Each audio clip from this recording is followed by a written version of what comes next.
Você vai ver no ICL Notícias de hoje. Rua dos Bandidos, bairro da Milícia. Filiação de Flávio Bolsonaro ao Partido Missão mobiliza TSE e vira troca de farpas com líderes do MBL. A chance desse cara tá inventando essa bagaça é gigantesca. Tentáculos do Império. Estados Unidos lançam estratégia militar para a América Latina e já falam abertamente em invasão por terra. A ação militar. O negacionismo voltou, como na pandemia. Trump solta o apito de cachorro e extremistas se mobilizam contra vacinas. Se ocorrer o efeito colateral, ninguém do governo vai se responsabilizar. De meme, as páginas policiais. Advogado que queria interromper julgamento de golpistas para jantar é acusado de agredir mulher grávida. O ICL Notícias, primeira edição, está no ar. Um bom dia a todos, bom dia a todas, 8 horas e 4 minutos. Sextou, dia 14 de agosto de 2026, véspera do início das campanhas eleitorais. Amanhã o jogo começa de verdade. Vamos falar bastante sobre eleições, sobre filiações partidárias estranhas, sobre patrimônio dos candidatos. Hoje, a casa não está cheia, a casa está lotada e é assim que eu gosto. Vamos receber Luana Araújo, Jamil Chad, Guga Noblar, Paulo Motorim e mãe, aproveita para printar a tela aí, porque você já imaginou que eu estaria aqui, mãe? Ao lado de Heloísa Vilela, dividindo a bancada. Muito obrigado, Elo, por permitir este momento para minha carreira dividir bancada com você, Bom dia, meu Elo. amor. Nada disso, eu que subi na vida, vocês veem? Troquei de lugar hoje, vai ficar do lado do Will, então vamos nessa, né? Vamos nessa, Elo, porque hoje a casa cheia. Temos... Vou começar com a visita que vem menos, Chico Sá. Alice Maciel, bom dia. Obrigado por estar com a gente aqui nessa sexta. Bom dia, pessoal. Um prazer estar aqui com vocês, com todo mundo. Como diz Pedro Costa Júnior, o maior brasileiro que temos, Chico Sá. Bom dia, Chico Sá. Não sei não, viu? Não sei se o Pedro tá correto nessa afirmativa, mas vamos lá, sexta-feira, pra cima deles. Aproveitar para agradecer todo mundo que está assistindo nos canais ICL Notícias, nos canais Eduardo Moreira, quem está assistindo de Teresina, no Piauí, Caçapava, interior de São Paulo, quem está assistindo de Simonésia, em Minas Gerais, Pelotas, no Rio Grande do Sul, todo mundo que está acompanhando o programa ao vivo, 8 horas e 6 minutos. Vamos juntos até as 10 horas da manhã, como eu falei para vocês, casa cheia hoje e muitos assuntos importantes nessa sexta-feira, começando, é claro, com a atualização dos números da tragédia na Colômbia. Subiu para 281 o número de mortos pelo terremoto nesta semana na Colômbia. O prazo das 72 horas, considerado decisivo para encontrar sobreviventes, chegou ao fim nesta quinta-feira. No mesmo dia, o presidente Abelardo de la Espriella autorizou a entrada de ajuda de países com quem tem alinhamento ideológico, como Estados Unidos, El Salvador, Equador e Israel. Nos dias anteriores, Bogotá recusou receber equipes de países latino-americanos com ampla experiência em lidar com terremotos como México e Chile, ou até mesmo a Organização das Nações Unidas. Nossa solidariedade ao povo colombiano, que questões políticas como essa não impeçam a ajuda, que é o mais importante. Nesse momento, pouco importa o alinhamento político, o alinhamento ideológico do país que está oferecendo ajuda. O importante é resgatar, se ainda é possível, pessoas com vida dos escombros na Colômbia. Inacreditável que a extrema-direita é capaz de fazer, né? Com o próprio povo. Contra o próprio povo. Com o próprio México, você tem equipes mais preparadas do que do México, do Brasil, para fazer esse tipo de trabalho? Então, realmente é uma tristeza. O Chile também tem larga experiência com atendimento a vítimas de terremoto. Infelizmente, o presidente da Colômbia resolveu politizar uma tragédia que afetou todos os colombianos. Chico, Alice e Heloísa Vilela. Desculpa, é o espírito do Michel Temer, sempre chega nesse horário, gente. Vamos falar sobre patrimônio. Flávio Bolsonaro declarou à Justiça Eleitoral um patrimônio de 8,1 milhões de reais, um salto de 370% em relação ao que informou em 2018, quando disputou o Senado pelo Rio de Janeiro. São 6,4 milhões de reais a mais em 8 anos de mandato. A maior fatia desse crescimento está na compra de uma casa em uma área nobre de Brasília, o imóvel mais caro da lista. Vale lembrar quem é o personagem, o mesmo senador que teve o caso das rachadinhas na Assembleia do Rio, arquivado depois de anulação de provas do antigo assessor Fabrício Queiroz, o homem que sabia fazer dinheiro, ele mesmo disse, né? E que virou réu na trama golpista ao lado do pai. Declaração de bens não é uma acusação, né? É um documento público e que serve exatamente para isso, comparar o que o político tinha antes e o que ele tem depois de anos vivendo como servidor público, né? Já que é isso que fundamentalmente ele é.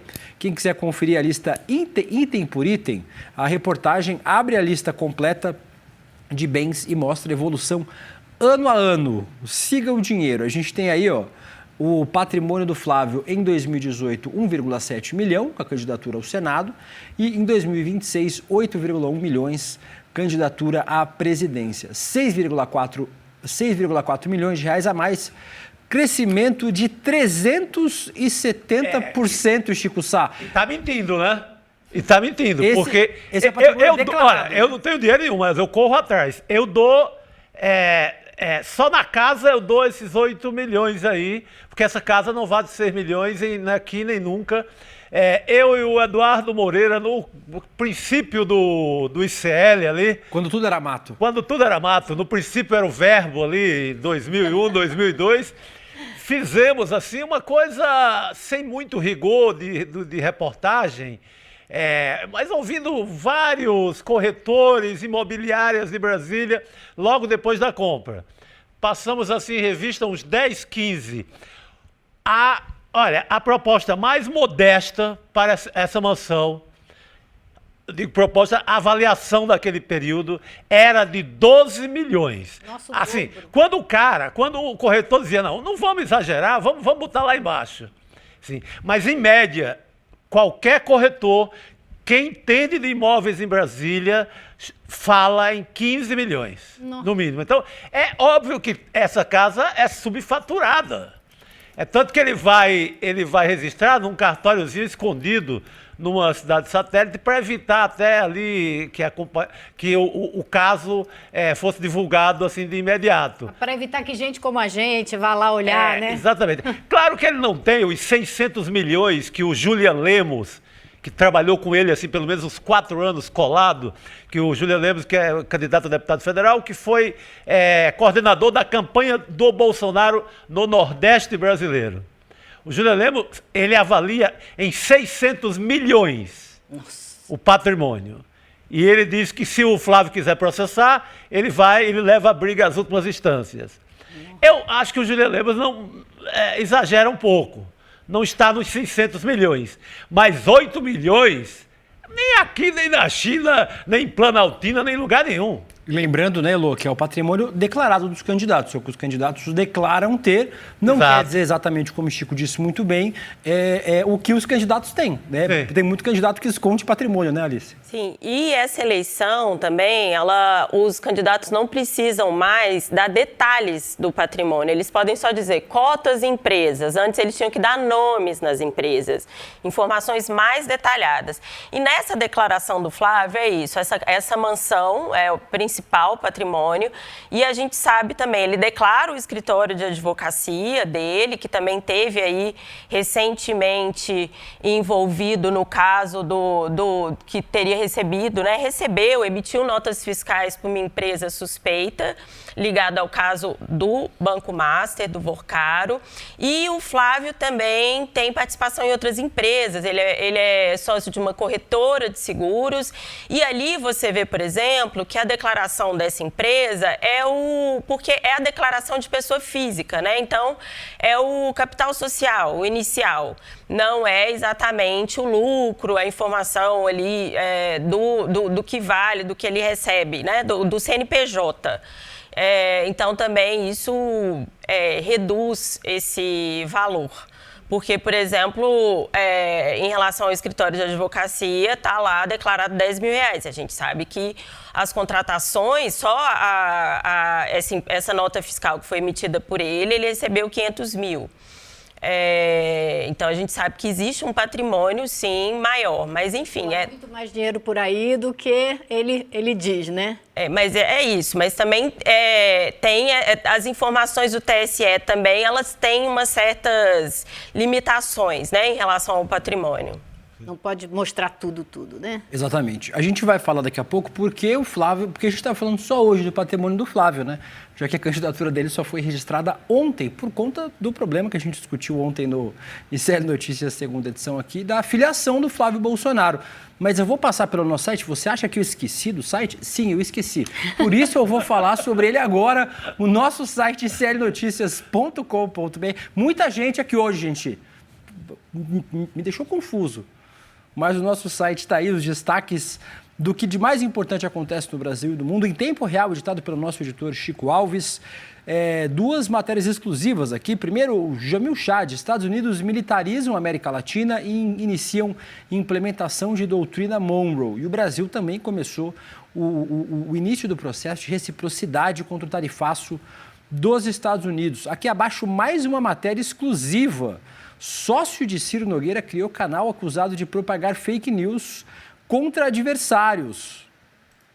O site foi alvo de operação da Justiça Eleitoral e encerrou a operação depois de 3 anos. Matéria do nosso querido Igor Melo. Então está aqui mais uma matéria do Igor Melo. O Igor Melo tinha prometido, né, que teria uma série de reportagens nesse sentido. Mais uma agora sobre o sócio do Ciro Nogueira. É a produção do núcleo investigativo do ICL. Exatamente. Então, uma máquina de fazer notícia. Notícia boa, quente. Trabalha, apura o nosso núcleo de jornalismo investigativo. E aqui, deputado pede à PF que investigue fraude em filiação e acariação entre Flávio e Renan. O pedido foi feito pelo deputado federal Lindbergh Faria, do PT do Rio de Janeiro. Passamos pelas notícias. Eu vou aproveitar essa notícia que estava no nosso site sobre a filiação do Flávio ao Missão, Elô, para falar sobre esse assunto.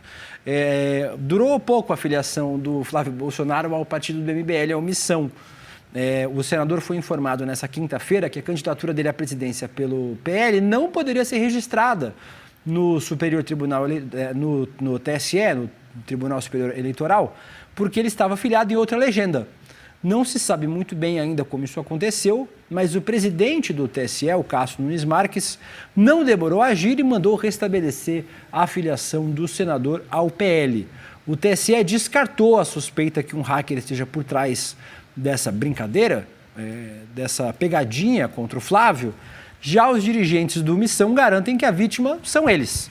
O Flávio comentou o caso e, para variar, disse que é o quê? Vítima do sistema. Vamos assistir. Vocês viram aí que fraudaram a minha filiação partidária. O sistema vai tentar de tudo para me parar, mas não vai conseguir não, porque Deus está no comando e a gente junto vai resgatar o nosso Brasil. O candidato do Missão, Renan Santos, candidato à presidência, ganhou evidência com o caso. Ele contestou o que disse o Flávio Bolsonaro. Vamos ver. Temos como comprovar que a filiação fraudulenta do Flávio aconteceu através do e-mail oficial dele, que alguém com acesso ao e-mail oficial dele clicou para fazer a filiação e inclusive baixar nosso aplicativo. Ele agora viu com uma desculpa de que ele é vítima do sistema e que precisa todo mundo nas ruas no ato de campanha dele. Ou seja, a chance de ser uma malandragem para divulgar o ato dele com ele se fazer vítima é enorme. A questão é que a gente tem como comprovar essa fraude. Comprovar. Inclusive faço um desafio para ele e convido todos os veículos de imprensa. Eu faço uma cariação pública agora em qualquer televisão, eu e o Flávio, mostrando tintim por tintim, IP por IP, log por log no sistema, quem é que tá sendo moleque aqui. A chance desse cara tá inventando essa bagaça é gigantesca. A gente fica em dúvida em saber em qual moleque a gente vai acreditar, né, Elô? Exatamente, tem molecagem para todo lado. E se você olha o que o Renan está falando, isso é uma situação que serve aos dois, porque coloca os dois em evidência, tanto o Partido Missão do Renan, quanto o Flávio Bolsonaro, que também está precisando de todo tipo de evidência que ele possa conseguir. Agora, a molecagem foi bem longe, né? Coloca no endereço dele, né? A Rua dos Bandidos, bairro dos milicianos, né? Então foi uma molecagem de alto nível, pegou pesado, né? Mas falou o que muita gente diz a boca pequena. Só que eu acho que é mais... Isso que o Renan falou, foi a primeira coisa que eu pensei. Eu pensei, o Flávio vai fazer um evento em Copacabana. Os eventos do PL no Rio de Janeiro têm sido esvaziados, os últimos todos que eles fizeram. Ele está precisando levar gente. Então, ele se fez de vítima, disse que foi alvo de alguém que a gente não sabe quem. E eu acho que isso só serve a ele, mas o Renan aproveitou para tirar uma casquinha, né, e se tornar mais conhecido. Porque o grande problema do Renan hoje é se tornar conhecido no Brasil, que ele não é. Exatamente. Agora, ontem, eu achei importante colocar também, ontem eu estava conversando com um advogado que trabalha em campanha, em registro de candidatura, e ele falou assim, Alice, o que me impressiona, porque, no mínimo, é uma responsabilidade da equipe técnica do candidato. Eu trabalho assim, a gente faz uma checagem dessa filiação, porque isso acontece, e a gente vai falar sobre isso, né?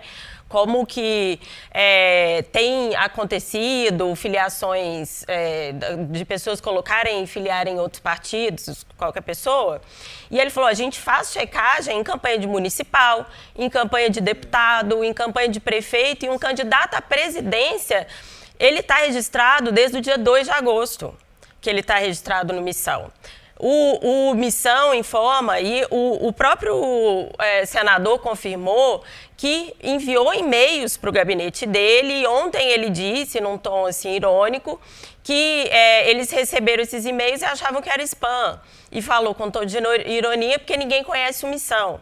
Mas é responsabilidade também da campanha dele, e ainda mais um candidato à presidência da República, pelo que essa fonte me falou, acompanhar esse tipo de coisa, checar esse tipo de informação. O Renan Santos diz aí, Chico, que o e-mail foi aberto e clicado, e eles têm como comprovar isso através dos logs, e que alguém, a gente não sabe se foi o Flávio Bolsonaro, mas pelo menos é isso que diz o Renan, baixou o aplicativo do Missão.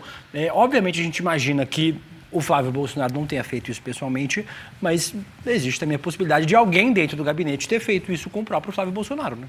Olha, é uma campanha que precisa gerar fatos, gerar confusões, porque tem muita notícia negativa. Essa semana só foi notícia negativa. Então, eu creio que o PL, a equipe do Flávio se aproveitou disso para tentar dar uma esquentada no evento lá de Copacabana, porque não tem fato, não tem nada. O Flávio, ele não consegue, ao contrário do pai, ele não consegue gerar uma coisa que a extrema-direita é mestra e precisa disso, para gerar a máquina diária com alguma locução de absurdo. Com alguma coisa muito absurda, como faz o Trump diariamente, como faz um pouco o Marco Rubio. O Flávio, como ele tem um pé no institucional, ele é meio um parlamentar normal, ele não consegue gerar um absurdo diário que o pai conseguia. Uhum. Ele não tem essa capacidade artística. Ele faz o papel de bom moço, né? Então fica uma coisa, ou ele é canalha, ou ele é bom moço. Não dá pra ser... Ele quer ser meio moderado, e ao mesmo tempo ele não cabe como um personagem da extrema-direita com aquela mentira diária ou com um absurdo que faz todo mundo correr atrás daquela pauta durante o dia inteiro. O Trump faz isso com maestria, seja que assunto for. Seja ele entrando no container lá e fugindo para escapar de algum ataque. Em qualquer situação, o Trump ele é capaz de gerar isso. O Marco Rubio também é muito bom. Vou invadir Cuba e tirar o charuto da boca dos cubanos. Está gerado um fato. O Flávio, ele tem uma cara muito institucional, do velho político de Senado, de tribuna. Ele é muito velho nesse sentido. Ele não gera nada. Vê essa frase dele aí, mesmo falando do Renan, é ruim. Uhum. Ele fala... Ele não tem essa capacidade. Inclusive que o pai dele tem, né, Chico? Exato, o pai é mestre. O pai, a ignorância do pai o ajuda muito, né? Isso, para esse tipo de trabalho. Para esse tipo de trabalho que a extrema-direita precisa. Uhum. E também fica, eu acho que é um pouco o que ele falou, ele está tentando passar uma imagem diferente do pai. Então, fica controverso se ele também vem nesse lugar, né, de criar fatos, falar coisas escandalosas para dar manchete, então fica contraditório. Fica não passa a verdade ali na loucura dele. Você pode emular qualquer coisa menos carisma, né, Chico? Eu sempre costumo dizer aqui que o Flávio tem o carisma de uma colonoscopia sábado de manhã.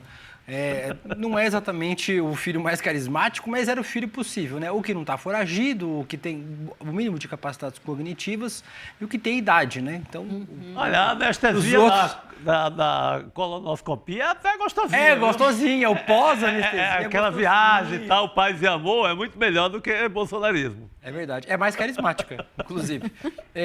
O Nunes Marques enviou uma representação à Procuradora-Geral para abrir um inquérito por parte da Polícia Judiciária sobre o caso, para apurar aí exatamente quem são os responsáveis. Mas é importante perguntar como é que o Flávio foi aparecer na lista de filiados do Missão. Segundo o relatório técnico da Legenda, o caso envolve uma sequência que começa com um cadastro suspeito, passa por tentativas de pagamento recusadas e inclui a identificação de uma divergência de CPF e uma tentativa de reversão. Nesse caso todo, chama a atenção o endereço usado no registro do senador. Vamos colocar aí na tela para vocês verem.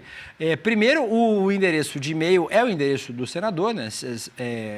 100.flaviobolsonaro@senado.leg.br, mas o endereço está lá, Rua dos Bandidos 666, bairro Miliciano, Rio de Janeiro. É o endereço que está ali embaixo, vocês estão vendo destacado em vermelho.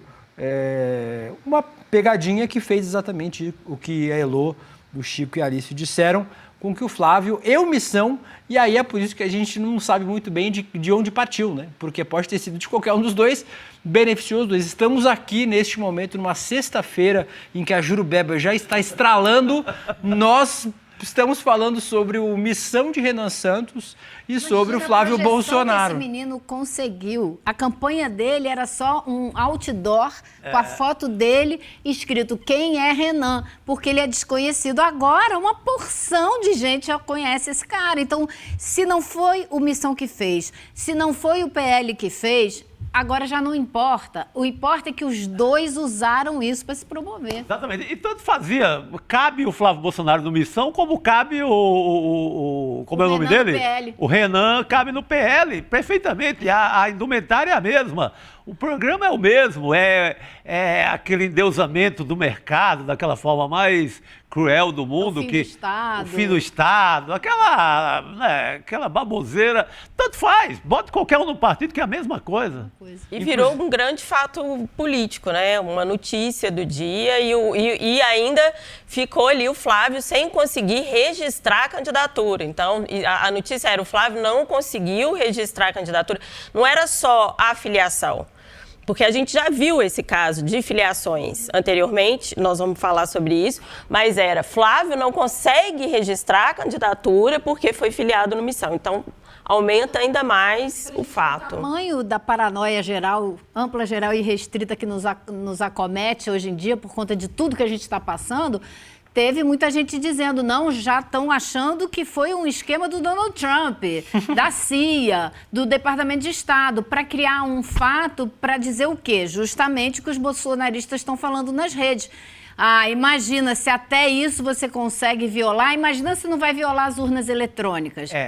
Tem esse discurso. Aí é que está a história. Porque é um capítulo que ajuda muito na velha narrativa de que o TSE é uma coisa completamente aberta, qualquer um entra lá, inclusive nas urnas. Então, serve muito a eles essa historinha. Mas uma coisa é uma coisa, outra coisa é outra coisa, né? Exatamente. O sistema de filiação do TSE é um sistema de filiação que demanda a participação do partido e da figura ativa, o que não impede de molecagens eleitorais, né? Não é a primeira vez que partidos registram filiações que, na verdade, não aconteceram e foram sem autorização. Está aí na tela para vocês. Essa imagem vai me perseguir o resto da minha vida. Temos aí o presidente Lula filiado ao PL. Vocês precisavam fazer isso mesmo na sexta-feira comigo? O presidente Lula filiado ao PL. Em janeiro de 2024, o sistema da Justiça Eleitoral encontrou o presidente filiado ao partido de Jair Bolsonaro desde 15 de julho de 2023. A alteração indicava a saída do PT, legenda que o presidente ajudou a fundar. Obviamente, ele não havia autorizado a mudança, o TSE cancelou o registro e restabeleceu a filiação. Assim como no caso do Flávio, informou que não tinha acontecido uma invasão direta, credenciais válidas haviam sido usadas para inserir a informação. O Nicolas Ferreira também foi filiado ao PT, isso aconteceu em outubro de 23, embora pertencesse ao PL, foi registrado no Partido dos Trabalhadores. O episódio foi citado diretamente pela legenda como exemplo de problemas anteriores no sistema. Diferente do caso do Lula, não veio a público uma investigação com o mesmo nível de detalhamento sobre a autoria da inclusão, e o Silvio Santos já apareceu filiado ao PT em abril de 2024. Uma certidão da Justiça Eleitoral mostrou o apresentador filiado ao partido. O registro havia sido realizado anos antes. O SBT afirmou que Silvio jamais pediu autorização ou filiação a nenhum partido neste caso. A família relacionou o episódio com a possibilidade de utilização de dados do apresentador que haviam sido vazados recentemente. Essa imagem do Lula no PL vai me assombrar hoje, Chico. Né? Não, mas ou seja, a molecagem é histórica. Acontece todo ano eleitoral e com várias pessoas já aconteceu, né? O Silvio Santos, baú felicidade para todos, ficou bonitinho, né? Com o de vermelho. Mas o Nicolas no PT não, por favor. Não bateu muito. Acho que a ficha de filiação dele não seria aceita no PT. Teria dificuldades. Teria muitas dificuldades. E eu acho que é isso, o que eu falei, né? A diferença é que, nesse caso, o Flávio usou para criar o fato de que ele não estava também conseguindo se registrar a candidatura, né? Vamos continuar falando sobre Flávio Bolsonaro, mas... Não, hoje é sexta-feira. Aí vai ter que... reclamações@icl.com.br. Vamos de roteiro maluco. Desculpa, por favor. Vamos lá. Você quer falar sobre futebol, Elô? Não. Futebol não dá para falar hoje também, não.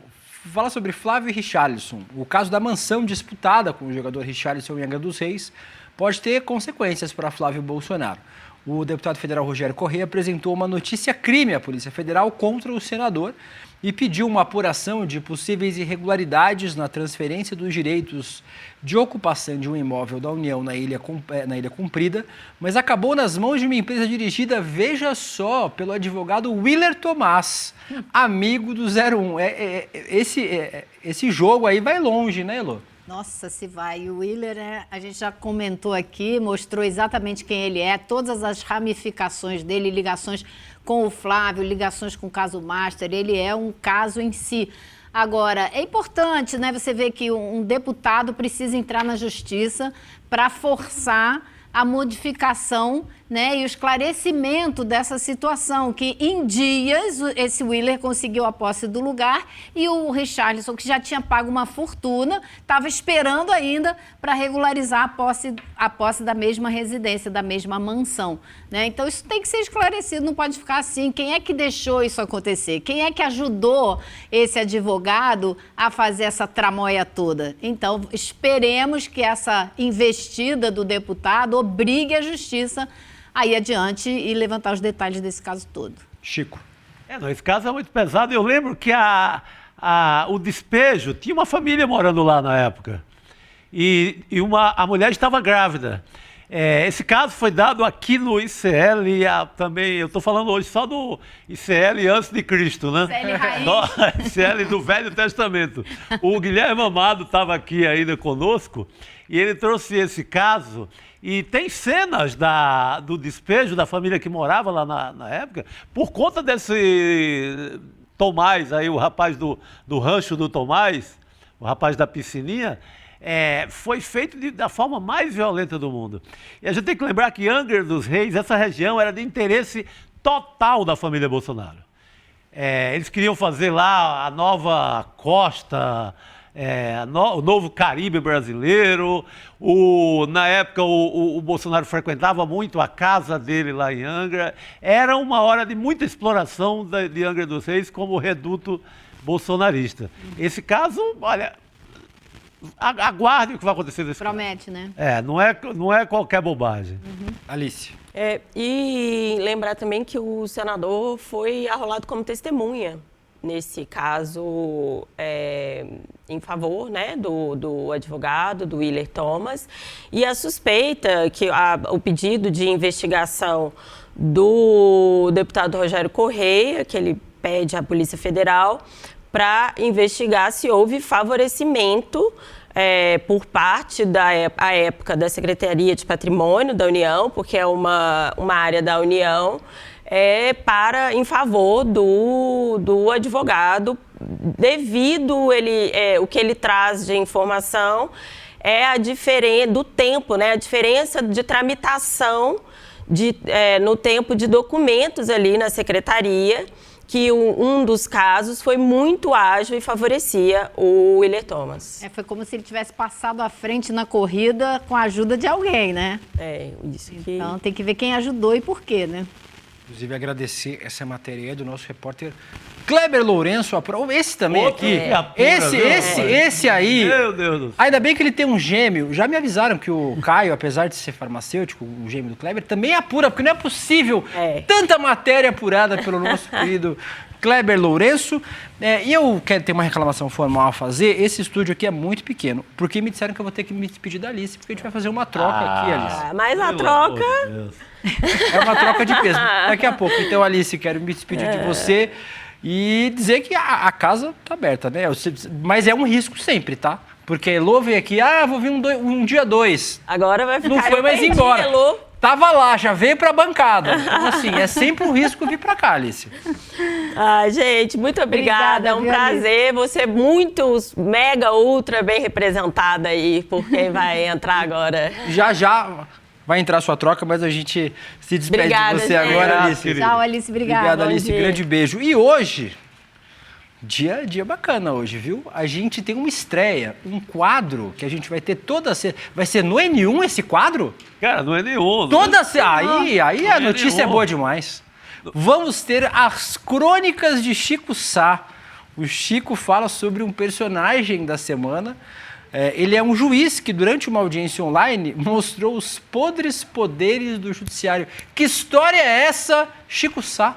Opa, vamos lá. Eu vou trazer aqui o personagem da semana, que é um juiz, um meritíssimo lá da Quarta Vara do TJ de Minas Gerais, do Tribunal de Justiça de Minas Gerais. É o senhor Milton Lívio Lemos Salles.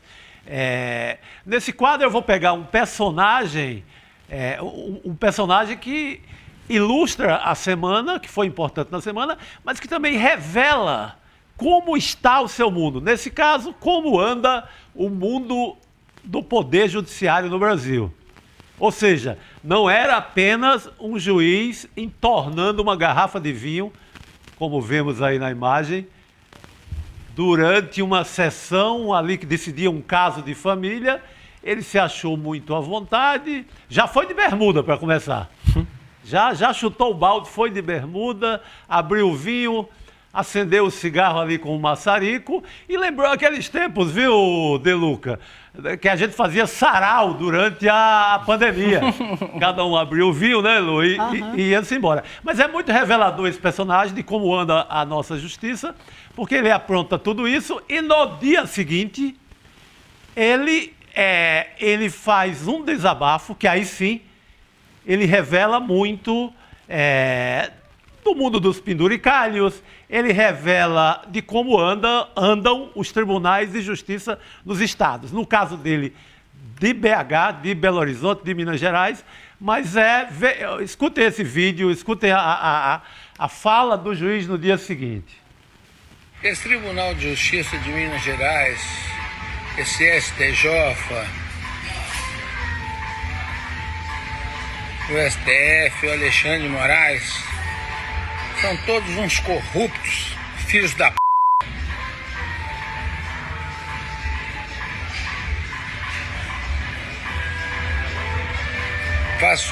Falo isso de conhecimento, calça. Olha, tô cansado, muito cansado.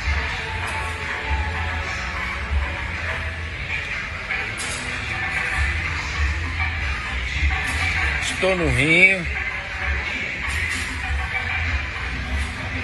tomando meu café.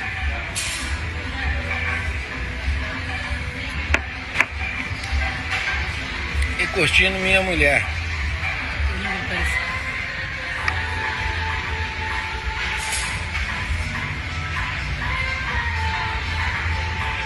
Sei de muita coisa desse tribunal.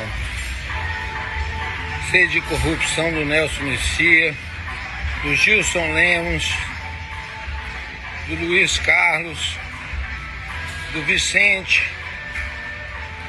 da compra de mais de 170 Corollas híbridas.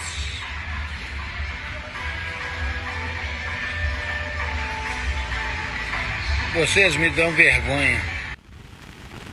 Ele vai para o Rio de Janeiro, sai de BH, vai para o Rio de Janeiro, está no hotel de Copacabana, diz que está tomando café, mas não sei, fica alguma dúvida por conta da forma como ele falava, mas prossegue ali num discurso em que revela os podres, ali os intestinos do TJ de Minas Gerais. Ele cita um caso verdadeiríssimo. O Fausto Macedo, repórter do Estadão, vai atrás dessa compra do Corolla. Ele realmente acerta em cheio. A direção do TJ de Minas Gerais comprou 179, ele fala 70, mas são 179 Corollas Cross X, RX híbridos, que é SUV, que é uma dessas eletrificadas agora, que é uma maravilha, e que custaram quase 40 milhões. Essa é uma compra realmente muito suspeita, ou seja, é um personagem que ele começa todo errado com esse vinho, mas é um personagem também angustiado com os penduricalhos e com o que acontece no Tribunal de Justiça de Minas. Você pega que desses personagens pro bem ou pro mal, mas que muito contraditórios, que vem às vezes algumas verdades. Ele acaba revelando realmente um escândalo, viu, Motorim? Do TJ de Minas. Ele é afastado, acho que temos um print aí da notícia do afastamento dele, para a gente se localizar melhor na semana. O juiz afastado após beber vinho e fumar em sessão virtual continuará recebendo 83,5 mil. Aí a gente já tem a revelação de quanto ganham essas pessoas, a imoralidade que ele vai continuar recebendo,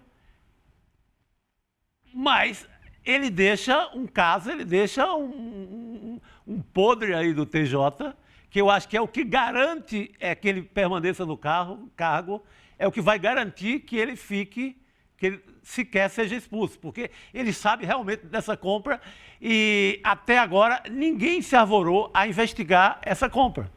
Está tudo em cima do folclore do vinho dele. Mas ele acabou trazendo algo muito revelador, né?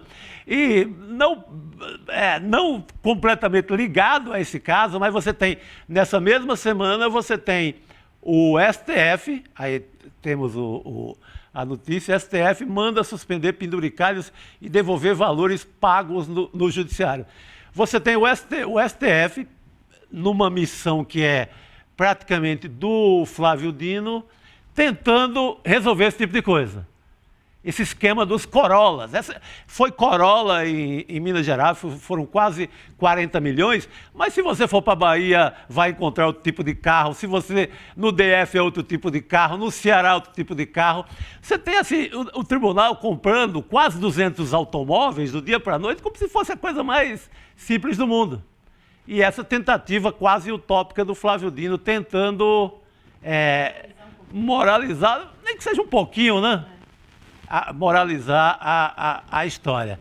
E para completar o quadro, você vem com nosso chargista Aroeira, encontrou a melhor forma de fechar a semana desse personagem, né? Que aí temos o terrivelmente evangélico tomando o seu vinho, aquele vinho, mito, o vinho do Bolsonaro.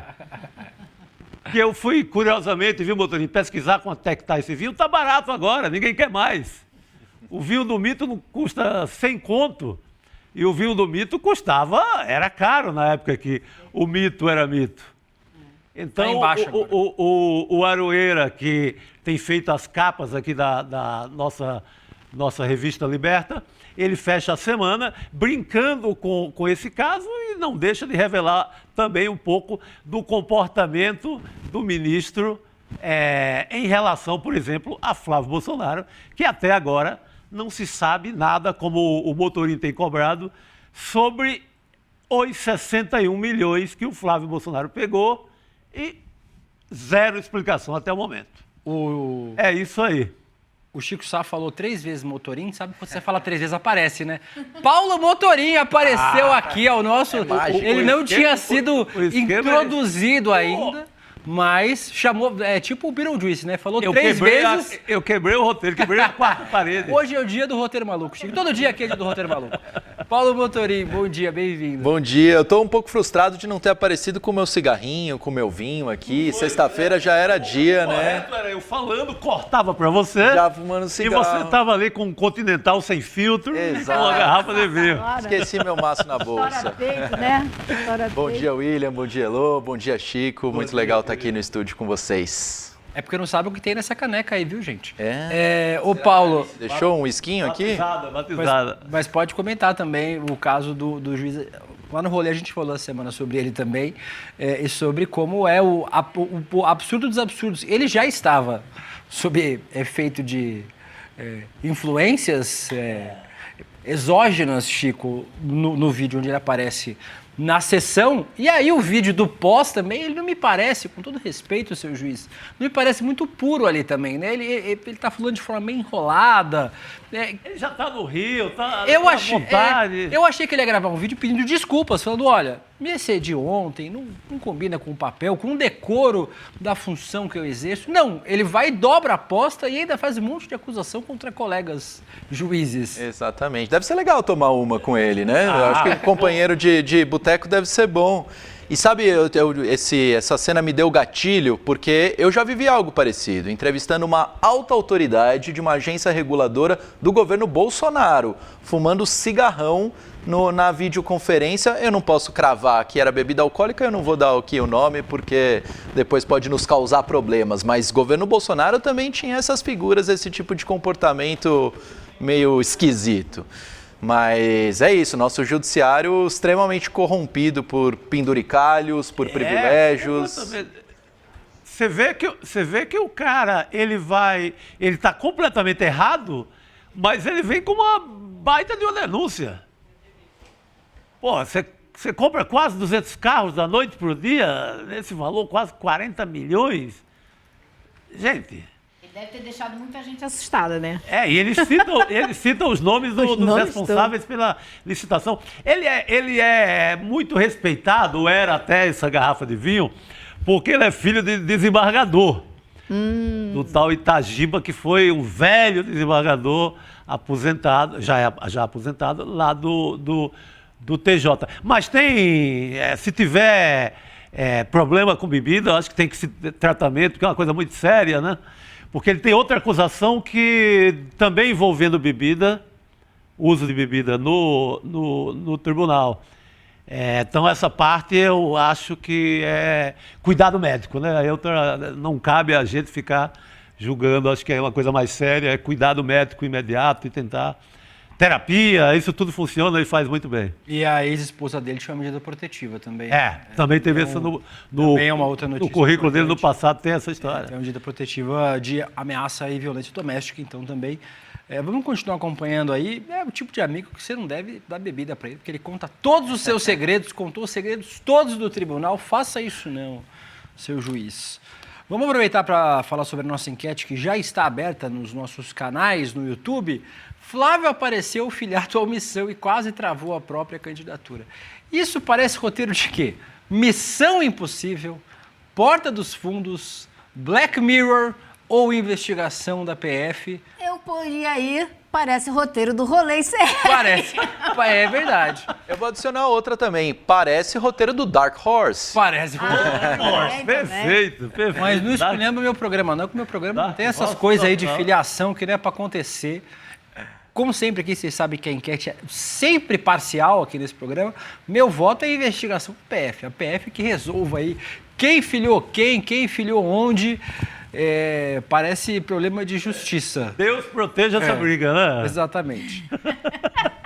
Vamos aproveitar e continuar falando sobre quem, Luísa Vilela? Sobre... Não sei, mas alguma coisa que o Motorinho vai contar pra gente. Flávio Bolsonaro. Você não queria falar mais sobre o Flávio? A Lu estava empolgadíssima para continuar falando sobre o Flávio.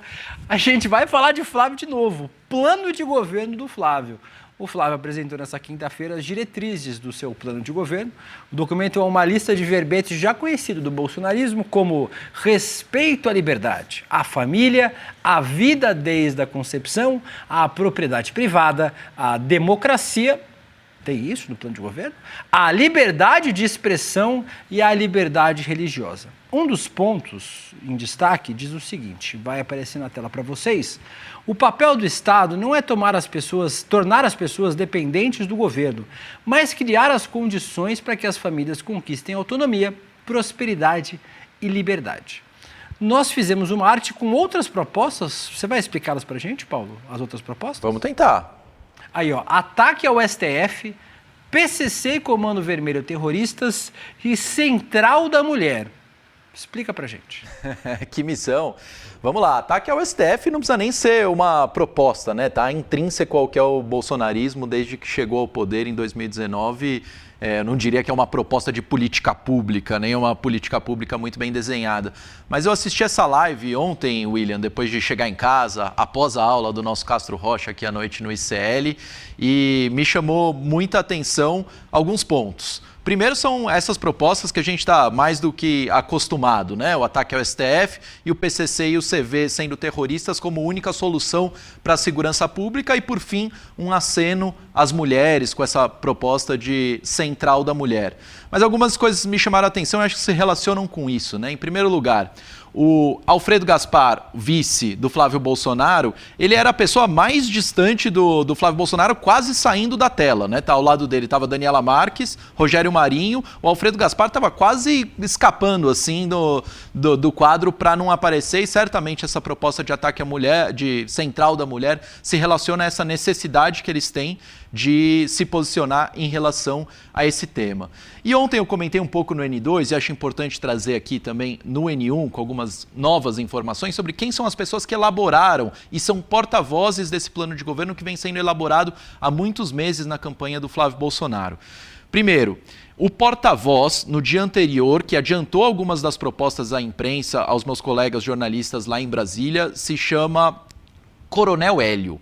Muito me espantou que eu li o noticiário há 2 dias e li Coronel Hélio adianta propostas e a imprensa tratando de forma muito natural que era essa figura que estava respondendo pelo plano de governo do Flávio Bolsonaro.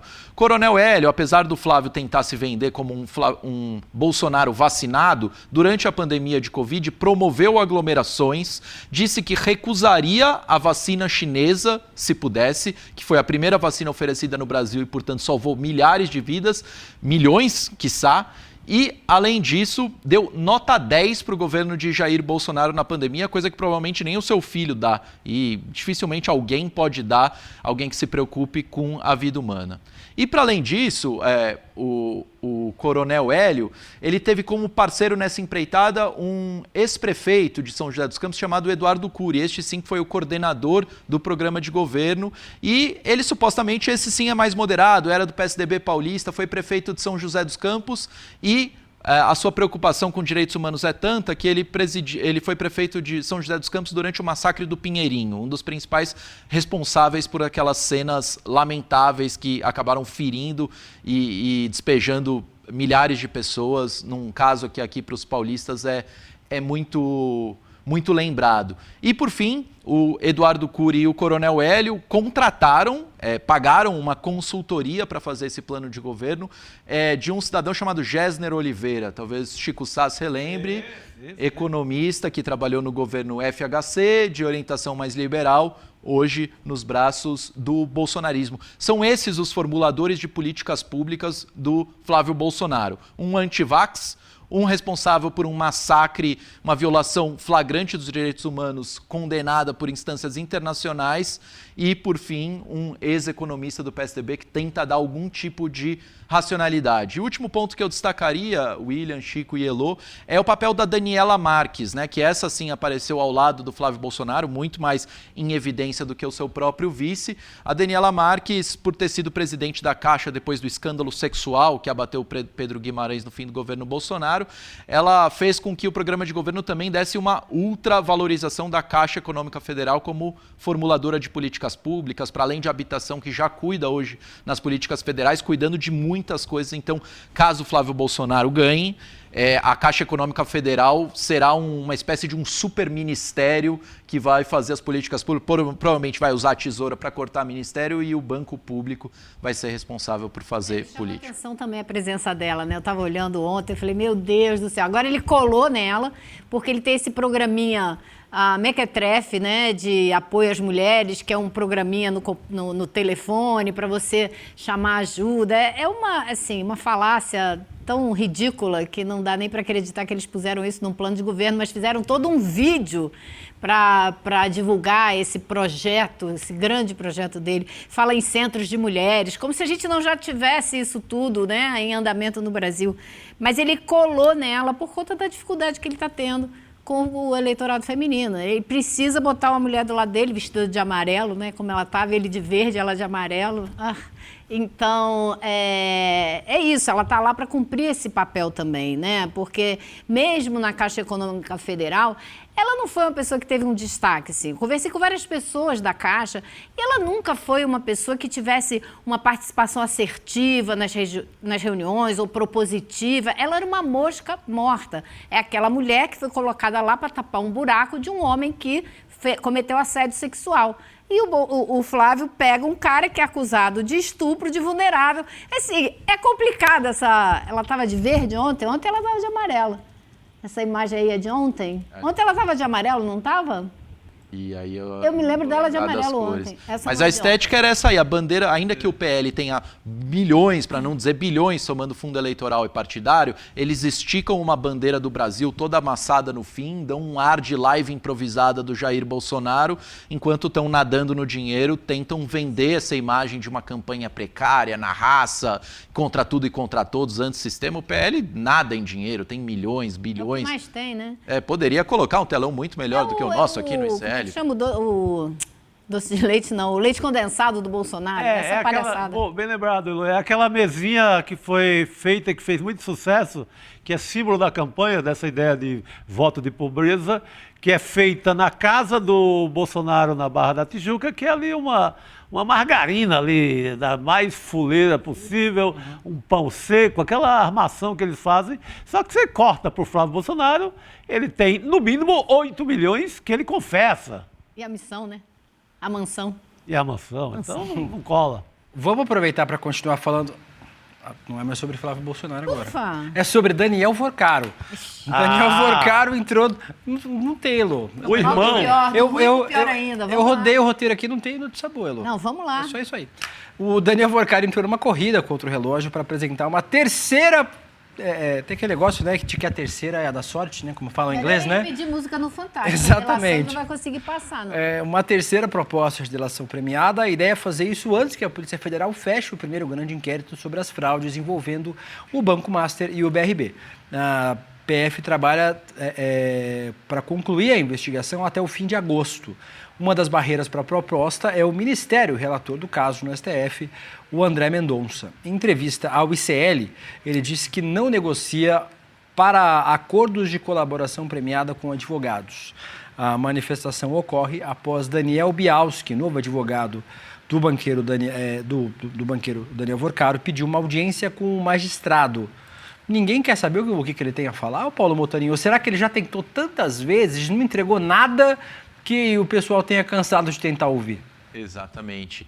Bom, é bom lembrar que na primeira proposta de delação do Daniel Vorcaro, ele não citou os 23 milhões de dólares negociados para pagar o filme Dark Horse.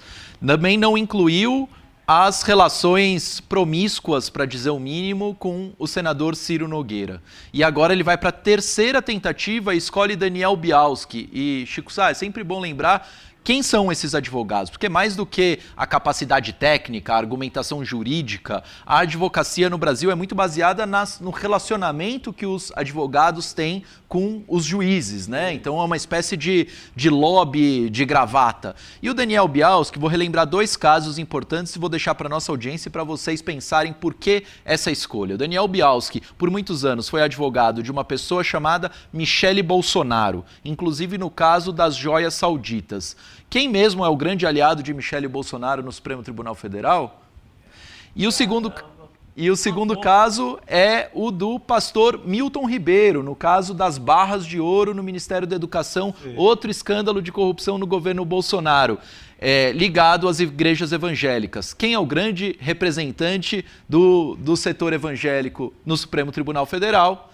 André Mendonça. Então me parece que Daniel Vorcaro, com essa escolha, tenta seduzir o ministro André Mendonça para que dessa vez a sua delação seja aceita e ele tenha os benefícios dela.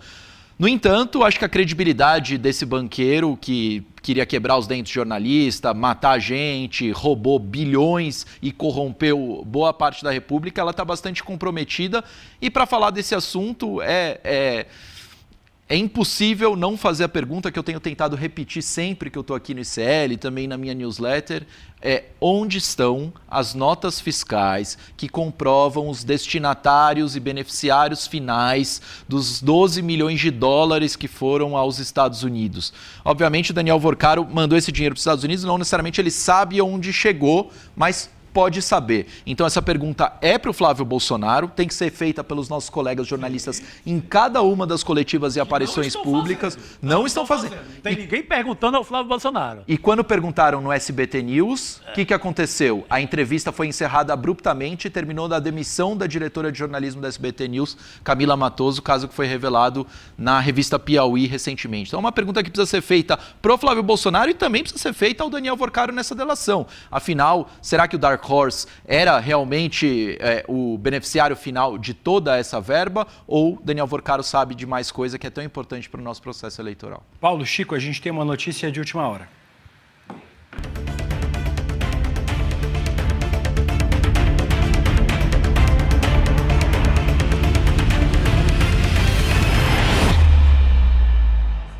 Bom dia para a nossa comunidade. Estamos com mais uma operação da Polícia Federal nas ruas, segunda fase da operação Sem Refino, que tem como um dos seus alvos o ex-governador Cláudio Castro. A operação ela está apurando, inclusive, o favorecimento de obtenção de licenças ambientais para a refinaria Refit Manguinhos, que foi inabilitada pela Justiça e também é alvo de investigações da Polícia Federal.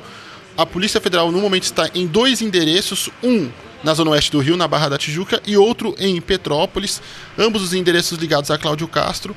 E, por enquanto, ainda não temos informação de quem seriam os outros 16 alvos dos mandados de busca e apreensão nessa operação que acabou de acontecer e agora que a Polícia Federal está chegando nos locais. Por enquanto, são apenas 2.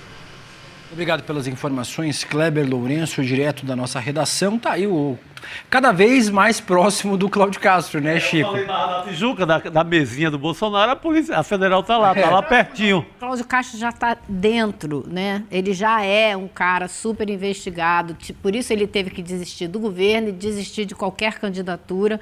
É o PL, de certa forma, boa parte do PL derretendo no estado do Rio de Janeiro.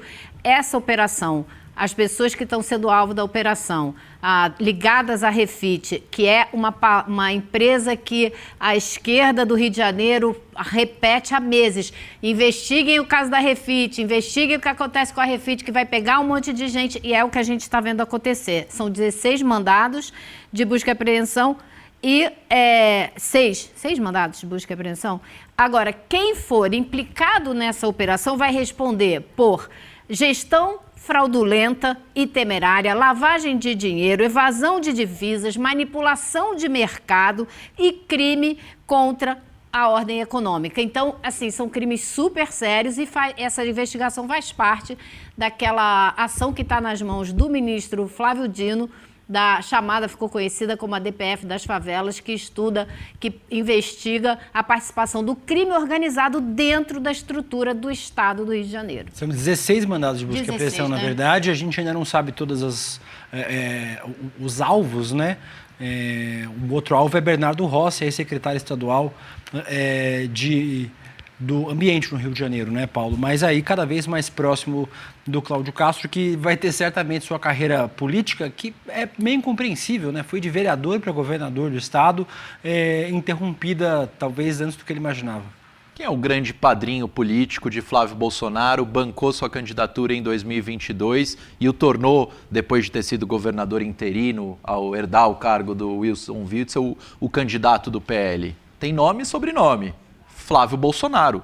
Flávio Bolsonaro é aliado de primeiríssima hora, indica secretários do governo do Cláudio Castro em todos esses últimos anos, inclusive Gutenberg Fonseca, que foi preso e alvo de operação por relação com o Comando Vermelho. Então a gente tem que olhar para Cláudio Castro sim como essa figura envolvida em tantos escândalos e que esse caso a Polícia Federal tenha sucesso em investigá-lo profundamente, mas não esquecer quem são os padrinhos, quem o colocou lá, quem banca ele politicamente e a quem ele responde, a família Bolsonaro e ao Flávio Bolsonaro. Flávio Bolsonaro vai lançar a sua candidatura em qual estado da federação? Rio de Janeiro. Nenhum problema com os cariocas, pelo contrário, amo o Rio de Janeiro. Mas essa estrutura política corrompida pelo crime organizado no Rio de Janeiro, Bacelar, Cláudio Castro, responde e tem como aliado em Brasília e aliado na corrida presidencial Flávio Bolsonaro. É bom a gente não perder isso no radar também. Muito bom. A gente tem que lembrar que a refit é do Ricardo Magro, foragido. A última vez foi visto, creio que na Espanha, mas está foragido. Passou pelos Estados Unidos. É aquele cara que o Lula citou na conversa com o Trump, quando o Lula chega para o Trump e fala: quer prender grandes bandidos do Brasil? Tem um aí nos Estados Unidos, que é o Ricardo Magro, que era, na época, o maior sonegador envolvido nesse caso com o Cláudio Castro. Então, a Casa Branca quer ir atrás de terroristas brasileiros, está aí o Ricardo Magro dando sopa pelo mundo, é só correr atrás dele. Vamos aproveitar para ir para Brasília, falar com o meu pequeno Samuel, Guga Noblar. Tudo bem, Guga? Bom dia.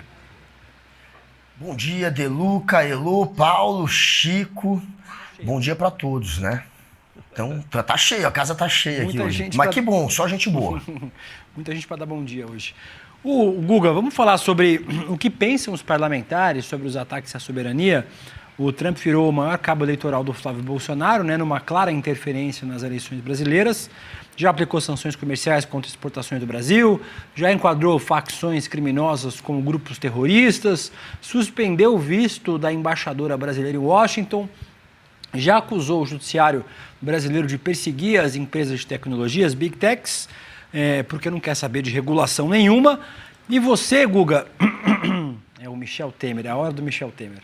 O Guga conversou com parlamentares e autoridades do Itamaraty e do Ministério da Defesa sobre os efeitos dessa investida. Vamos ver o que diz primeiro o deputado Rogério Correia, Guga? A política de Donald Trump é nitidamente imperialista, não temos que duvidar disso.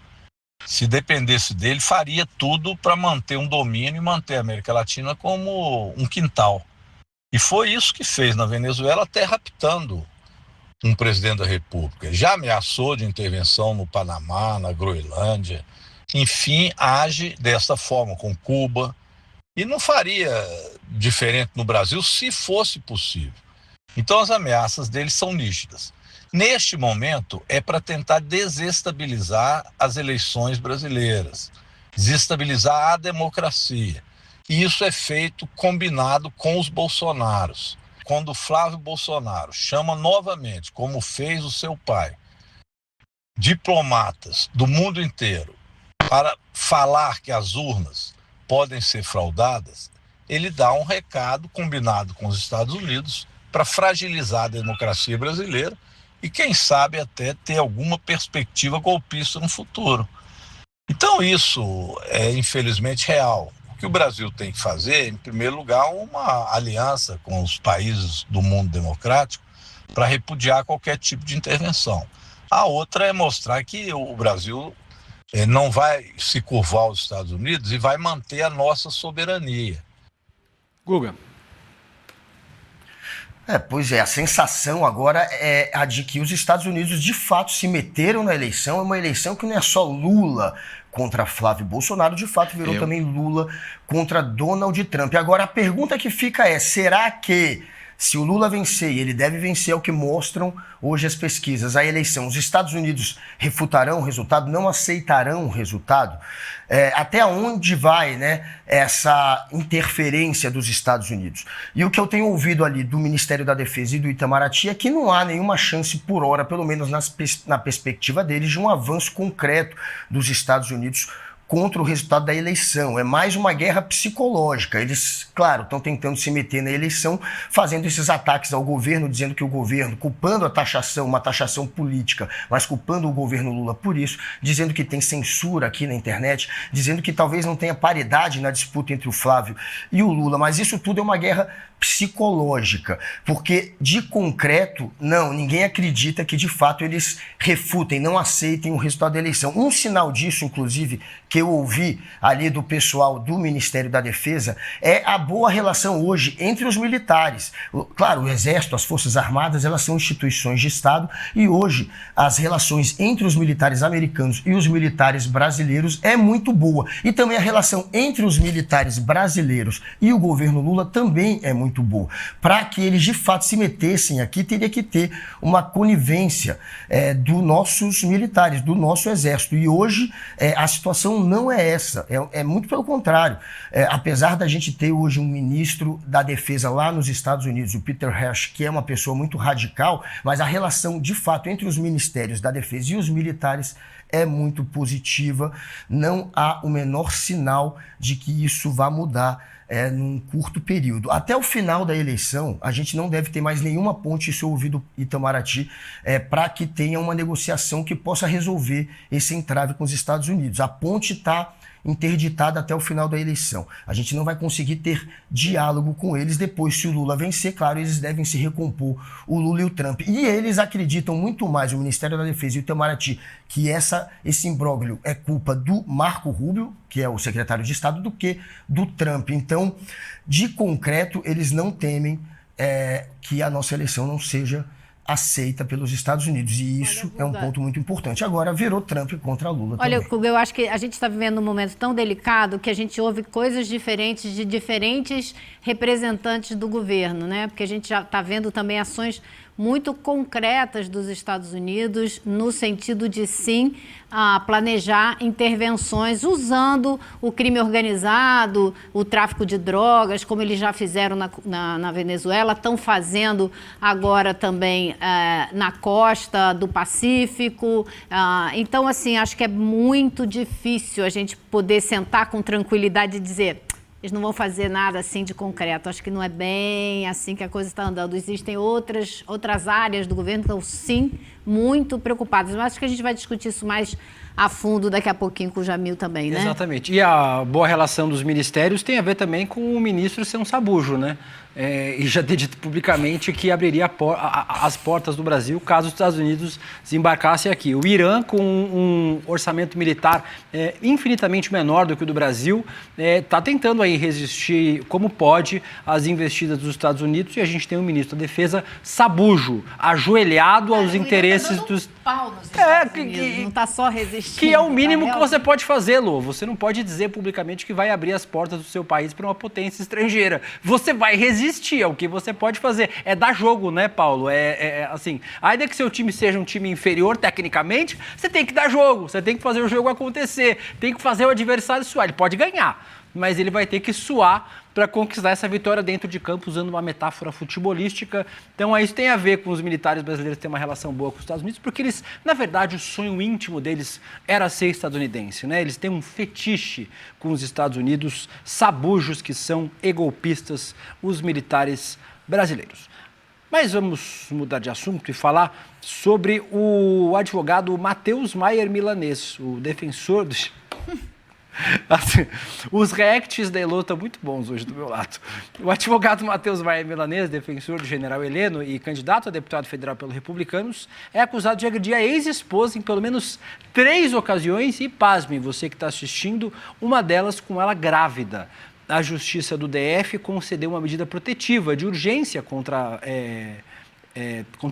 ele, que não pode ficar a menos... a medida protetiva é para ela, né? Para que ele não se aproxime dela pelo menos 300 metros. Matheus ficou conhecido de forma lúdica, né? Durante o julgamento da trama golpista, ao pedir que o Alexandre de Moraes interrompesse a sessão porque ele queria comer. Vamos ver novamente esse momento para você que não lembra como foi. O motivo da minha intervenção, Excelência, é bem pontual. São quase 20 horas da noite. A audiência amanhã se inicia às 9. Considerando que nós temos que chegar meia hora antes, nós só viemos num carro. Eu ainda preciso levar o general para casa, preciso ir para a minha casa. Eu minimamente quero jantar, Excelência, porque eu só tomei café da manhã quase. Imagine então, assim, eu imagino, Excelência, por isso que eu estou falando. Eu ia pedir a gentileza, assim, rogar essa turma. Por favor, você tem que colocar um pouco mais tarde amanhã, de modo a se tornar viável. 9h02. Possível umas 10 horas. Doutor, vamos ver se nós terminamos amanhã. Daí o senhor tem quarta-feira para tomar um belo brunch. Quinta-feira, um jantar que é dia dos namorados. Nem me fale. Sexta, dia de Santo Antônio. O senhor comemora também numa quermesse.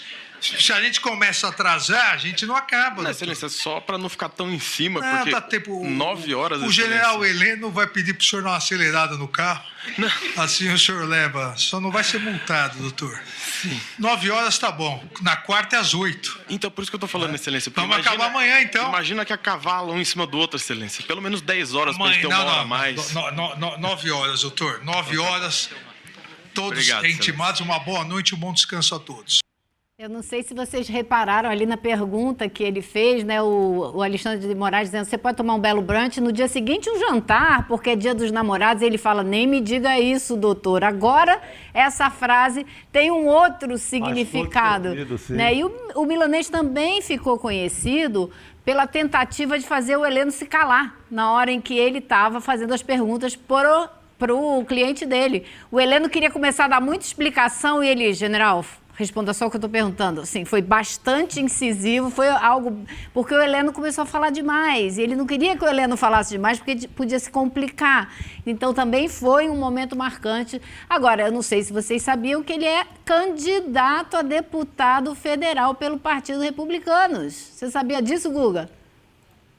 Pois é, quem diria, mais um, né, que está tentando usar ali a questão do golpe, o julgamento do golpe, para se promover politicamente. Tem também o Sebastião Coelho, foi um dos advogados dos golpistas e também é candidato ao Senado aqui pelo Distrito Federal. A gente tem também aquele Chiquini, que é candidato, mais um oportunista, esse armava barracos no STF para se promover também politicamente. Na primeira vez que eu o vi lá, inclusive, ele, no lugar de estar falando sobre o cliente dele, ele estava atacando o Lula, fazendo um discurso político, e todos os jornalistas gravando. Eu não entendi nada. Falei, o que isso tem a ver com golpe? Por que os jornalistas estão dando esse espaço a ele? Mas, enfim, são vários oportunistas agora se fartando aí com esse palco que foi o julgamento. E a gente espera o quê, né, de alguém que é um reacionário metido com bolsonarismo. A gente espera esse tipo de notícia, sempre negativa, envolvendo violência doméstica, mais uma entre tantas. E vale lembrar que um dia desse, o Flávio Bolsonaro, que está em pé de guerra ainda com a sua madrasta, com a Michelle, fingiram que são aliados, mas se odeiam. Ele, num podcast, ao ser perguntado sobre o vídeo que ela tinha feito, ele comentou que se ela não fosse casada com o pai dele, ele teria estancado isso de outra maneira. Ele usou o estancar, o que para muita gente foi visto como uma ameaça velada ali. Então, é um pessoal que ameaça as mulheres, são misóginos, são violentos, são autoritários. Mais uma história entre tantas envolvendo bolsonaristas e violência doméstica. Chico. Não, esses personagens do golpe acharem que por ter feito parte daqueles 5, 15 minutos ali, que brilharam, que viraram meme, achar que aquilo vai dar eleição a eles, é demais, né? E concorrendo com a turma das emendas, com a turma que tem candidaturas ali bem lastreadas no fundo eleitoral também e tal, com muito dinheiro. Eu acho que é só pura ilusão. Eu também acho. Acho que o julgamento ele teve um duplo efeito, né? Em primeira medida, responsabilizar duramente os envolvidos e, para essa turma que estava lá, advogados, réus, incitar cada vez mais a população contra o STF e acirrar os ânimos contra a Suprema Corte. Foi o que o Jeffrey Schickini fez. E o Matheus Milanês, também sendo candidato federal, estava se beneficiando disso, né? Do espaço político criado ali. Era por um partido de direita, obviamente. Então, acho que, ao mesmo tempo que o Brasil se tornou referência a partir desse julgamento, ele também acabou dando palanque para figuras que jamais mereciam ter tanta visibilidade como Matheus Milanês, Jeffrey Schickini e alguns outros advogados e réus que se beneficiaram daquele espaço. Guga Noblar, muito obrigado pela participação. Sextou, pode sextar? Não, mentira, não pode não, porque daqui a pouquinho, 11 horas, tem rolê e a gente vai estar juntinho. Eu, você e Letícia, hoje lá no rolê, Guguinha. É isso, até daqui a pouco no rolê. E como falou a Elo, a gente obviamente tem que sempre suspeitar do quanto eles vão tentar interferir aqui. Há várias facções dentro do Itamaraty, algumas com essa visão, inclusive, de que não está escalando. Tem um pessoal que está fazendo um discurso mais alarmista lá dentro. Mas, enfim, a sensação é essa, de que virou uma eleição do Lula contra o Trump. E vamos ver até onde eles vão interferir aqui. Isso. Muito obrigado, Guga. A gente se vê daqui a pouquinho no rolê a partir das 11 horas. Nos despedimos de Guga Noblar, 9 horas e 17 minutos, para chamar Jamil Chad, direto de Genebra. Quando ele aparecer na tela, eu vou saber. Genebra, né, Jamil? Bom dia para você. Senhor. Bom dia a todos, e em especial bom dia ao Paulo. Prazer estar contigo, Paulo. Prazerzaço. Jamil, honra dividir uma tela com você. Jamil, vamos começar falando sobre as tarifas. O governo brasileiro deu início nessa quinta-feira ao processo de reciprocidade contra as tarifas impostas pelos Estados Unidos a produtos brasileiros. O Ministério das Relações Exteriores já comunicou isso, inclusive, à Casa Branca. As tarifas norte-americanas são classificadas pelo Brasil como injustas e arbitrárias. Antes de aplicar a medida, o Brasil iniciou um processo de consultas diplomáticas com Washington. Pode ser considerado parte do processo de retaliação brasileira aos Estados Unidos, Jamil? William, vamos ser bastante claros aqui. O governo brasileiro não quer aplicar tarifas, não quer aplicar retaliações a Donald Trump. E aí existem alguns motivos. Vamos primeiro ao processo, a esse início desse processo de reciprocidade. De fato, o que acontece, isso é previsto pela lei, você então abre um processo para aplicar retaliações, mas existe uma etapa inicial desse processo. Qual é esse estágio número 1? Justamente a realização de consultas com o país que vai ser alvo eventual daquelas retaliações. Então, de fato, o que o Brasil está dizendo, olha, estamos iniciando, inclusive é uma sinalização para o setor econômico brasileiro e também dentro, obviamente, da campanha eleitoral do presidente Lula de dizer estou defendendo a soberania, estou defendendo o setor privado, mas ao mesmo tempo eu não vou lá e vou aplicar tarifas. Eu vou convocar ou convidar os americanos para consultas.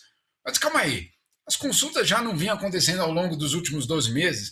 Nós não tivemos já, inclusive, audiência nos Estados Unidos, etc. Então, consultas sobre o que exatamente? Bom, agora é sobre uma eventual resposta brasileira, uma eventual retaliação brasileira.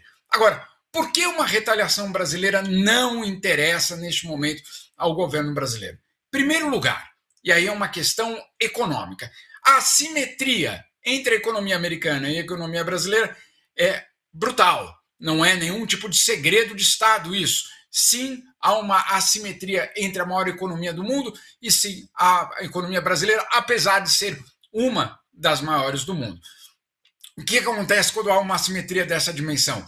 Aí, se você aplica uma retaliação contra os americanos, o que de fato você faz é prejudicar a tua própria economia. Porque se nós estamos comprando algum produto americano, e aí não estou falando de bugiganga, estou falando de tecnologia, de máquinas, equipamentos, etc. Se você faz alguma coisa nesse sentido, quem sai prejudicado é a própria empresa brasileira, que obviamente precisa de tudo isso para produzir no Brasil. Então, muita cautela com esse negócio de retaliação. É isso mesmo, temos que retaliar. A economia não diz isso. Basta ver os americanos. Cada vez que eles colocam uma tarifa, são os próprios cidadãos, o consumidor norte-americano que sai prejudicado.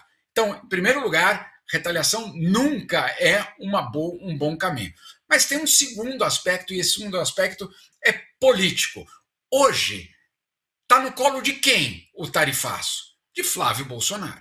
Aqueles que instigaram, aqueles que, obviamente, orquestraram tudo isso para que, em algum momento, dissessem, olha só, estamos ao lado de Donald Trump. Viram que não deu certo, viram que foi um tiro no pé, mas está colado na imagem de Flávio Bolsonaro o tarifaço.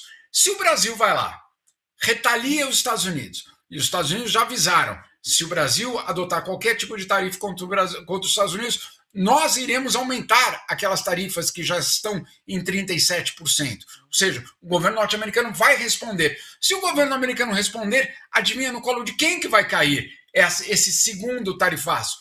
Lula. Então não faz sentido político, neste momento, fazer nenhum tipo de retaliação.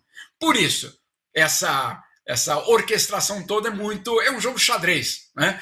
Eu anuncio que eu inicio o processo, mas eu anuncio que a primeira etapa é a de consultas. Quanto tempo vai levar a consulta? Olha, eu não sei, mas eu suspeito que ela não vai terminar antes da eleição. É isso que eu ia te perguntar, Jamil, porque as consultas,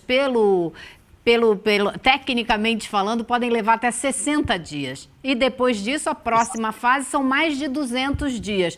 Não há a menor chance desse processo se completar antes da eleição. Então, a ideia, me parece, é justamente essa, é dizer para os Estados Unidos, olha, a gente está estudando aqui, vamos conversar mais um pouco, né?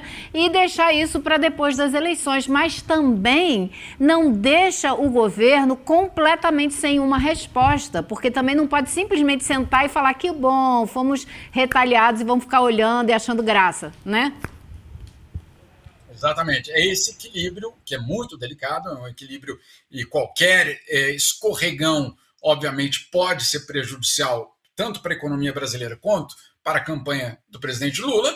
Então, óbvio, é uma sintonia fina muito delicada que é feita basicamente todos os dias, eu diria quase todas as horas, diante da intensificação aí, de toda a crise. Então, existe sim, como disse a Elô muito bem, uma intenção de dizer sim, vamos defender, mas essa defesa precisa ser calculada, é um jogo xadrez, porque qualquer movimento contra, ou eu diria abrupto, ou de alguma forma do intestino, ou do fígado, para colocar dessa forma, pode levar justamente a algum tipo de retaliação americana, e aí cai no colo do Lula a segunda fase, eu diria, das retaliações. Vou deixar o Paulo e o Chico comentarem daqui a pouco, porque o tema que eu vou trazer agora tem relação com o que a gente está falando sobre a intervenção dos Estados Unidos na América do Sul. Donald Trump iniciou uma ofensiva para militarizar a América Latina. No Panamá, o governo norte-americano enviou nessa semana parte de sua cúpula militar para reuniões com os 18 países que fazem parte do Escudo das Américas. A iniciativa foi criada no começo do ano para estabelecer uma aliança na região para, supostamente, combater o terrorismo, o narcotráfico e os cartéis da região. Participaram do encontro ministros de Colômbia, Chile, Argentina, El Salvador, Paraguai e outros aliados. Um dos elementos centrais da estratégia é a criação de uma central de inteligência, que, sob comando óbvio dos Estados Unidos, poderia atuar em toda a região. Nos Estados Unidos já tem quem defenda um ataque por terra contra traficantes da região. Jamil, se tinha gente que desconfiava que isso era uma possibilidade, está deixando de ser algo do campo das ideias, né? Já deixou de ser do campo das ideias. E é por isso que eu fiz questão de trazer essa matéria hoje no nosso portal do ICL Notícias.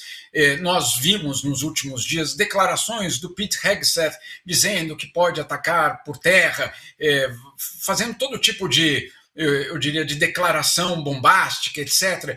Mas o que eu trago na matéria, no fundo, são eu diria, as preparações e a organização. Desculpa, alguém falou aí. É comigo? Siga, pode seguir. Pode seguir, Jamil. O que eu digo é o seguinte, além dessas declarações todas, o que nós estamos vendo é já a estruturação de uma influência militar americana na região. Não é mais vídeo nas redes sociais, não é mais narrativa, não é mais declaração bombástica e nem foto. Agora é a estruturação dessa tentativa de domínio na América Latina, a militarização da região. Quem quiser tem todos esses detalhes na matéria, mas tem um aspecto fundamental, que é o seguinte, que o William já trouxe em parte. Uma central de inteligência regional, claro, liderada pelos americanos, na qual os governos da região, que fizerem parte, no caso aí já são 18, mais os Estados Unidos, seriam obrigados a submeter ao governo norte-americano todo tipo de informação sobre ameaças aos interesses americanos. Hoje, gente, essa ameaça, pelo menos oficialmente, são os cartéis, o narcotráfico, o terrorismo, e aí com muitas aspas. Mas, uma vez estabelecido essa estrutura, e essa estrutura já começa a ser estabelecida, ela, na verdade, tem até um cronograma já para isso ser criado. Uma vez colocado isso em prática, o governo norte-americano já deixou muito claro, qualquer ameaça pode entrar, basicamente, nessa resposta. Quais são as ameaças? Bom, sim, narcotráfico, cartel, terrorismo, sem dúvida nenhuma. Mas e acesso a recursos naturais da América Latina? Isso na conta, é né, colocado...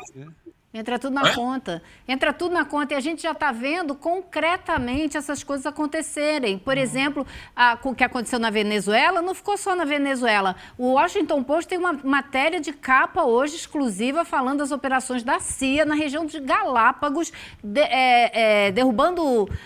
destruindo navios de pescadores, e uma operação estranhíssima, onde eles destruíram o navio, as pessoas se salvaram, mas foram recolhidas por agentes da CIA e enviadas para El Salvador. Aí chegou lá, viram que não tinham nada a ver com nada e mandaram de volta. Mas isso já está acontecendo. Então o perigo é concreto e está em andamento, né, Chico? O perigo é real.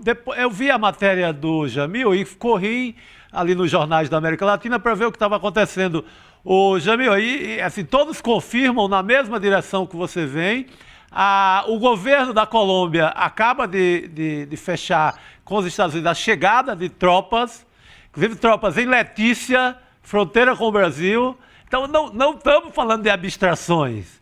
Estamos falando de tropa ali, ó. É só pular, não tem nem muro, porque é na selva. Sei lá, pula o riozinho ali, está dentro do Brasil. Então, é para valer, o cerco é real. Não adianta... A gente começou a ouvir, ontem tem uma matéria no G1, que era em off, obviamente, um funcionário do Departamento de Estado americano dizendo que fique tranquilo, Brasil, não vai ter golpe.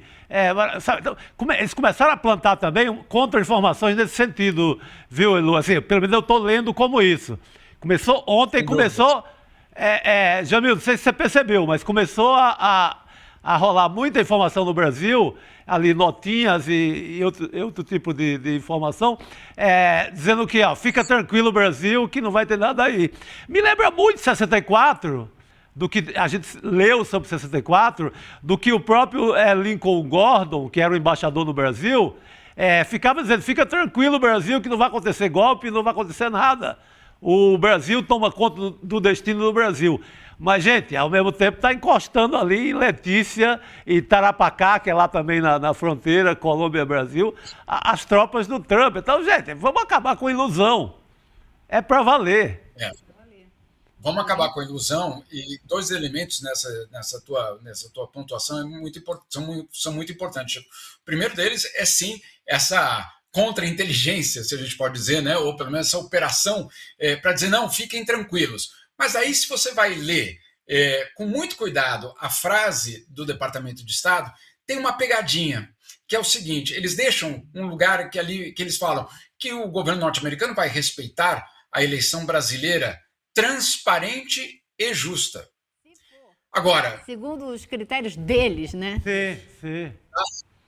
Agora, e se eu considerar que ela não é mais transparente? Ele não diz, vou respeitar a eleição no Brasil, ponto.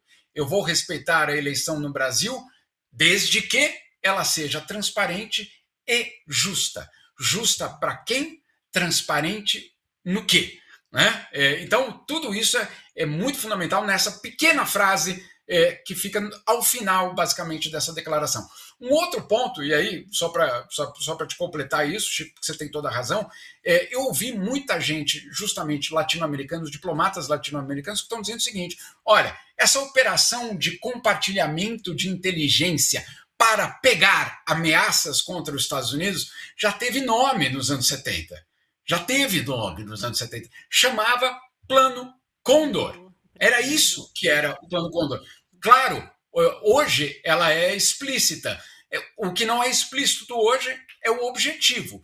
O objetivo é combater os cartéis. Claro, quem é a favor de cartel, narcotráfico? Ninguém. Obviamente que ninguém. Agora, a grande suspeita é de que essa estrutura que está sendo montada, e ela é gigantesca, e tem muito dinheiro e um plano muito ambicioso, sirva para depois tudo que for, de alguma forma, ameaçador aos Estados Unidos. Por exemplo, um partido que a gente não goste. Ou, por exemplo, alguém que pense, e se a gente inventar de regulamentar as grandes plataformas digitais, né, as big techs? E se a gente inventar, por exemplo, de não dar acesso privilegiado, colocar os Estados Unidos no mesmo patamar que todos os outros para o acesso a minerais críticos, etc, etc, etc. Jamil, a gente não pode se esquecer que eles já inventaram uma história de tráfico de drogas com o Maduro para fazer o que fizeram com o Maduro. Agora, eu queria acrescentar isso, já que você falou de dinheiro, e ontem a gente teve uma aula importantíssima do Castro Rocha aqui no ICL, falando justamente de como essa extrema-direita monetiza a política. Então, hoje sai uma matéria nos Estados Unidos também dizendo que o Donald Trump está incentivando as empresas particulares a fazerem parte de ataques cibernéticos ao que eles consideram organizações criminosas internacionais.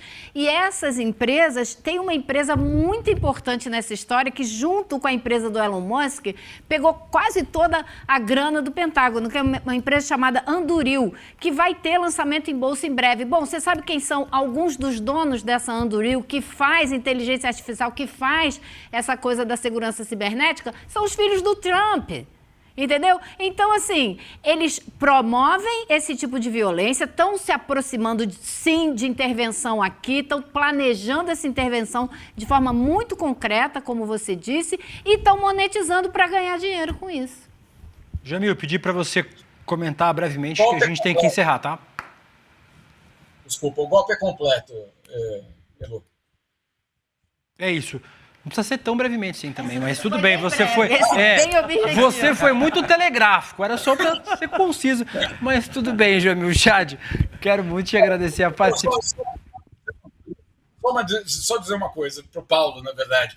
Paulo, tuas reportagens, o teu trabalho tem sido absolutamente fundamental para a gente construir justamente essa relação que vai muito além de declarações do Pete Hegseth, do Marco Rubio, de vídeos na internet, etc.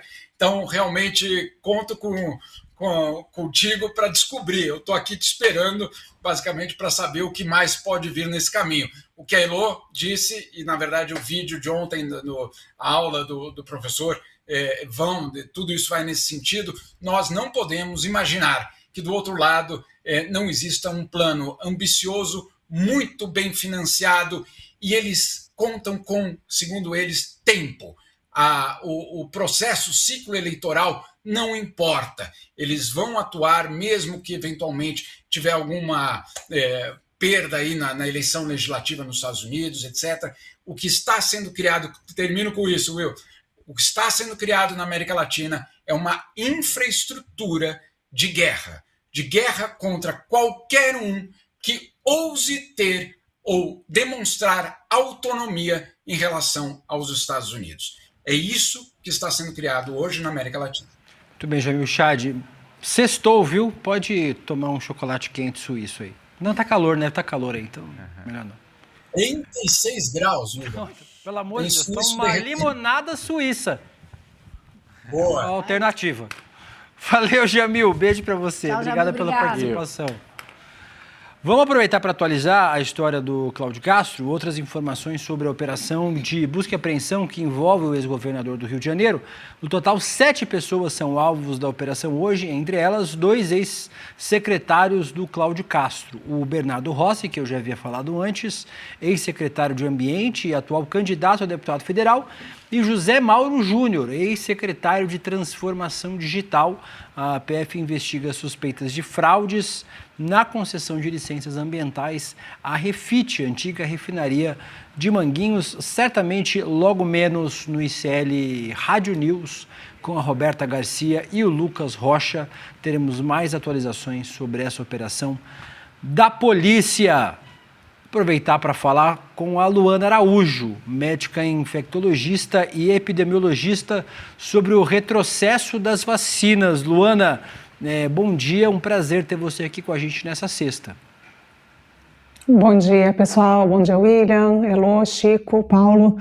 É um assunto espinhoso, mas depois de ouvir Jamil Chad, tudo fica bom, né? Vamos lá. E agora, ouvir você vai ficar melhor ainda, Luana. Discutir a importância da imunização entrou na pauta novamente, assim como na pandemia e no começo do século XX. Tudo porque a extrema-direita inventou uma ofensiva contra a imunização. O tiro saiu pela culatra. Segundo uma pesquisa feita pelo Torabit, divulgada pela BBC Brasil, 54,4% das 93.755 publicações contendo o termo vacina nas plataformas como Facebook, Instagram e Blue Sky, entre outros, nos dias 3 e 10 de agosto, eram pró-vacina.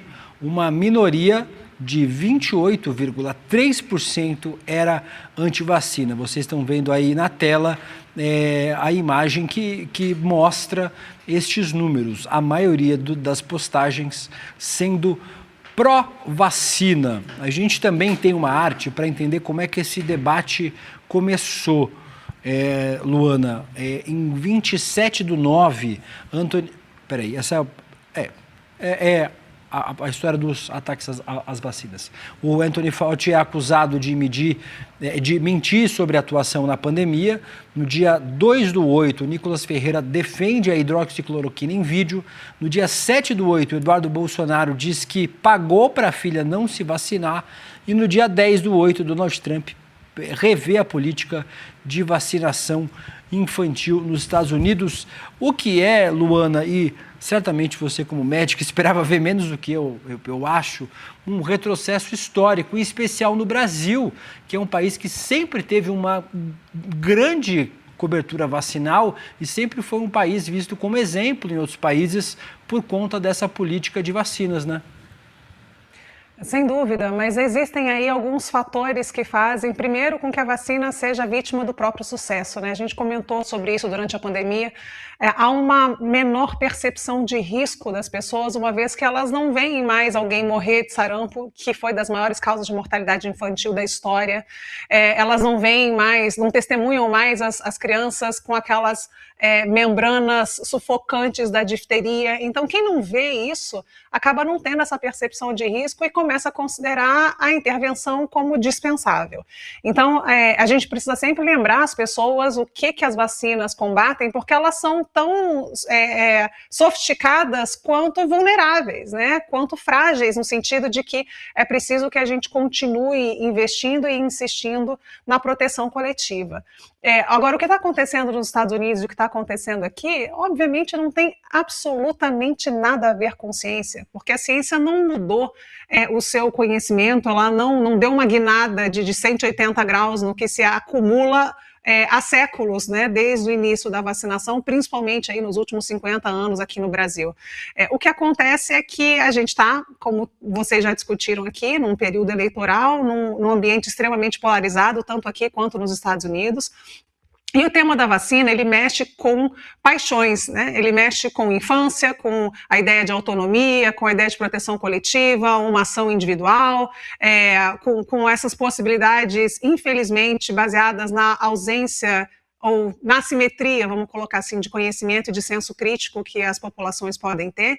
Então, esse tema é frequentemente utilizado para unir ou para sobrepor fragmentações político-partidárias. Então, se eu preciso mexer a minha massa ali de manobra, o que eu vou utilizar é um tema que sobrepaire as diferenças que levam a essa fragmentação. Então, a saúde pública, infelizmente, vai ser sempre vítima desse tipo de circunstância enquanto a gente estiver num cenário como esse. Luana, eu estava olhando aqui esses números, né, que o Will mostrou logo na abertura, falando que 54,4% das pessoas são pró-vacina. Acho até uma loucura a gente discutir isso, né? E outros 28,3% são contra vacina. A gente não pode tratar esse número como uma vitória. Não é estatística para quem vai ganhar a eleição, né? É estatística de imunização. Você vai ter aí uns 30% da população que não vão ser imunizados. Isso é uma maluquice, né? Isso é um risco para a saúde pública, não é isso? É um surto, né? É uma loucura. E eu concordo plenamente. Esse número não pode ser considerado uma vitória, muito pelo contrário. 30% da população que não reconhece que a intervenção ou uma das intervenções de maior sucesso da história da medicina não é necessária, ou pior, é perigosa, isso é um fracasso moral e educacional de todos nós. Isso está muito errado. E isso nos coloca sob um risco muito grande. Não coloca só essas pessoas. Veja, se a gente estivesse falando que 28% da população está se colocando sob risco, isso já seria um problema grande de saúde pública no sentido da sobrecarga sobre um sistema de saúde que é universal. Ou seja, se todos pagamos por esse sistema, se todos utilizamos esse sistema e ele é sequestrado por doenças imunopreveníveis, ainda que seja por 30% da população, isso é um problema gravíssimo para a saúde pública. Mas não é só isso, né? A vacina ela é um ato individual com uma repercussão coletiva. Então, essas pessoas colocam em risco a vida de todas as outras. Tá aí o sarampo que não me deixa mentir, né? O sarampo é eloquente o suficiente para não permitir abstração. Então, ele precisa de pelo menos 95% de cobertura vacinal para que a gente evite essa doença na nossa população. E em São Paulo, hoje, a gente tem apenas 65% de cobertura de 2 doses de vacina. Então, e existem os bolsões, né? Isso é um outro problema. As pessoas pensam na cobertura vacinal como algo heterogêneo. Aliás, perdão, como algo homogêneo. Mas ela é extremamente heterogênea. Então, se a gente fala em 65% de cobertura de segunda dose, a gente vai achar alguns lugares onde essa cobertura é maior, mas pior, a gente vai achar coberturas menores do que isso. E isso significa muita gente vulnerável, muita gente numa situação de extrema fragilidade frente a uma doença que, quando encontra um doente, ela é capaz de infectar, o vírus é capaz de infectar outros 18. Então, de fato uma tristeza muito grande a gente ver isso, mas, de novo, não está restrito ao sarampo. A gente tem poliomielite, a gente tem a própria Covid, a gente tem influenza, que é uma grande ameaça, sempre foi nas últimas décadas para todos nós. Então, esse é um tema que deveria sobrepairar essas disputas, essas mesquinharias político-partidárias, sem sombra de dúvida. A saúde pública não devia ser uma discussão nesse sentido, mas está sendo utilizada como uma ferramenta grave de manobra política. Doutora Luana, eu percebi aqui em São Paulo, para pegar esse cenário eleitoral, que estava havendo muito desleixo por parte da prefeitura, do prefeito Ricardo Nunes, e do governo do estado, do Tarcísio de Freitas. Mas quando começou o debate para valer, eu senti uma reação muito forte deles, porque estava começando a colar nessas imagens políticas a ideia de ser contra a vacina. É uma percepção, é impressionismo, que é a minha cobertura como jornalista, meu olhar como jornalista, mas eu notei aqui em São Paulo, as campanhas de vacinação passaram a ter uma alta visibilidade nos últimos dias, agora, nessa última semana, por temor. E conversei muito com assessores tanto do Ricardo Nunes quanto do Tarcísio de Freitas no Palácio dos Bandeirantes, e senti que bateu essa coisa, que não é mais fácil um político encarar ali, botar a cara e se mostrar contra a vacina no Brasil. Não dá para a gente cantar ainda como uma grande vitória, porque a gente não tem ainda sequer estatística sobre isso, né? Mas eu noto que, ao contrário do governo Bolsonaro, do próprio ex-presidente Bolsonaro, o político passou a temer um pouco essa questão da antivacina, do negacionismo. É tanto que você tem o próprio candidato Flávio Bolsonaro ali demonstrando, pelo menos publicamente, que é vacinado. Você tem esse esforço que está acontecendo aqui agora em São Paulo. Ficou mais difícil, parece, que enfrentar esse debate. Não é mais uma coisa tão banal e tão fácil como era, pelo menos há 4 anos atrás, né, doutora? Eu acho que por 2 razões específicas, Chico. A primeira é que as pessoas responderam a campanha em São Paulo. Então, se vocês virem as imagens, né, sobre ali das unidades básicas de saúde que estavam vacinando, a gente tinha filas de 2 horas, filas maiores, inclusive, para poder fazer a vacinação contra o sarampo. Então, esse é um trunfo nosso, brasileiro. Por mais que a gente esteja enfrentando essa situação, a nossa população responde ao chamado da imunização, porque ela ainda entende, culturalmente, inclusive, que isso é uma característica nossa, que isso é importante. Então, ficar contra esta imagem num período eleitoral é muito complexo, né? Você tem que estar muito seguro da própria estupidez para fazer isso. E, aparentemente, esse não é o contexto. Agora, tem um outro ponto. Lá nos próprios Estados Unidos, o Kennedy, que é o secretário de saúde americano, eles estão enfrentando um problema grave com sarampo por lá. Ele foi à televisão e disse que era para vacinar. Quer dizer, na hora que a coisa aperta, na hora que a coisa acontece, eles dizem para as pessoas se vacinarem.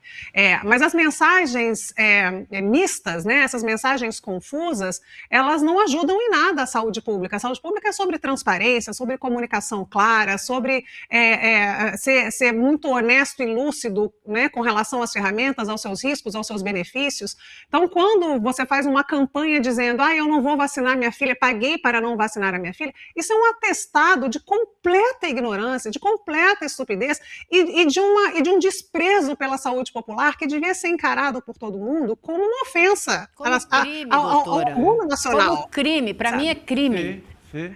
E aí, eu aproveito para entrar nisso, porque se há uma coisa que eu advogo há muito tempo, e eu já falei com vocês sobre isso aqui, inclusive, é sobre a criminalização, a tipificação da desinformação dolosa contra a saúde pública como um crime. Quer dizer, se ela tem um interesse de um viés político ou econômico, ela não pode ser tipificada como... Ela não pode pertencer à mesma categoria jurídica do que um engano.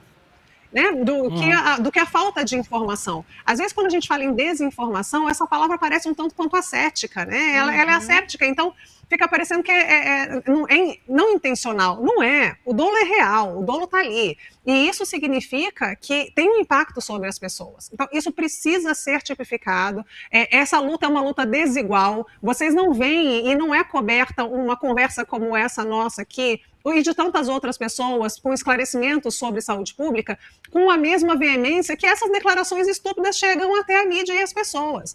Então, essa assimetria de poder e de divulgação, ela não pode existir porque ela significa, na ponta, e não é no futuro, é agora, uma ameaça à saúde das pessoas. Sim.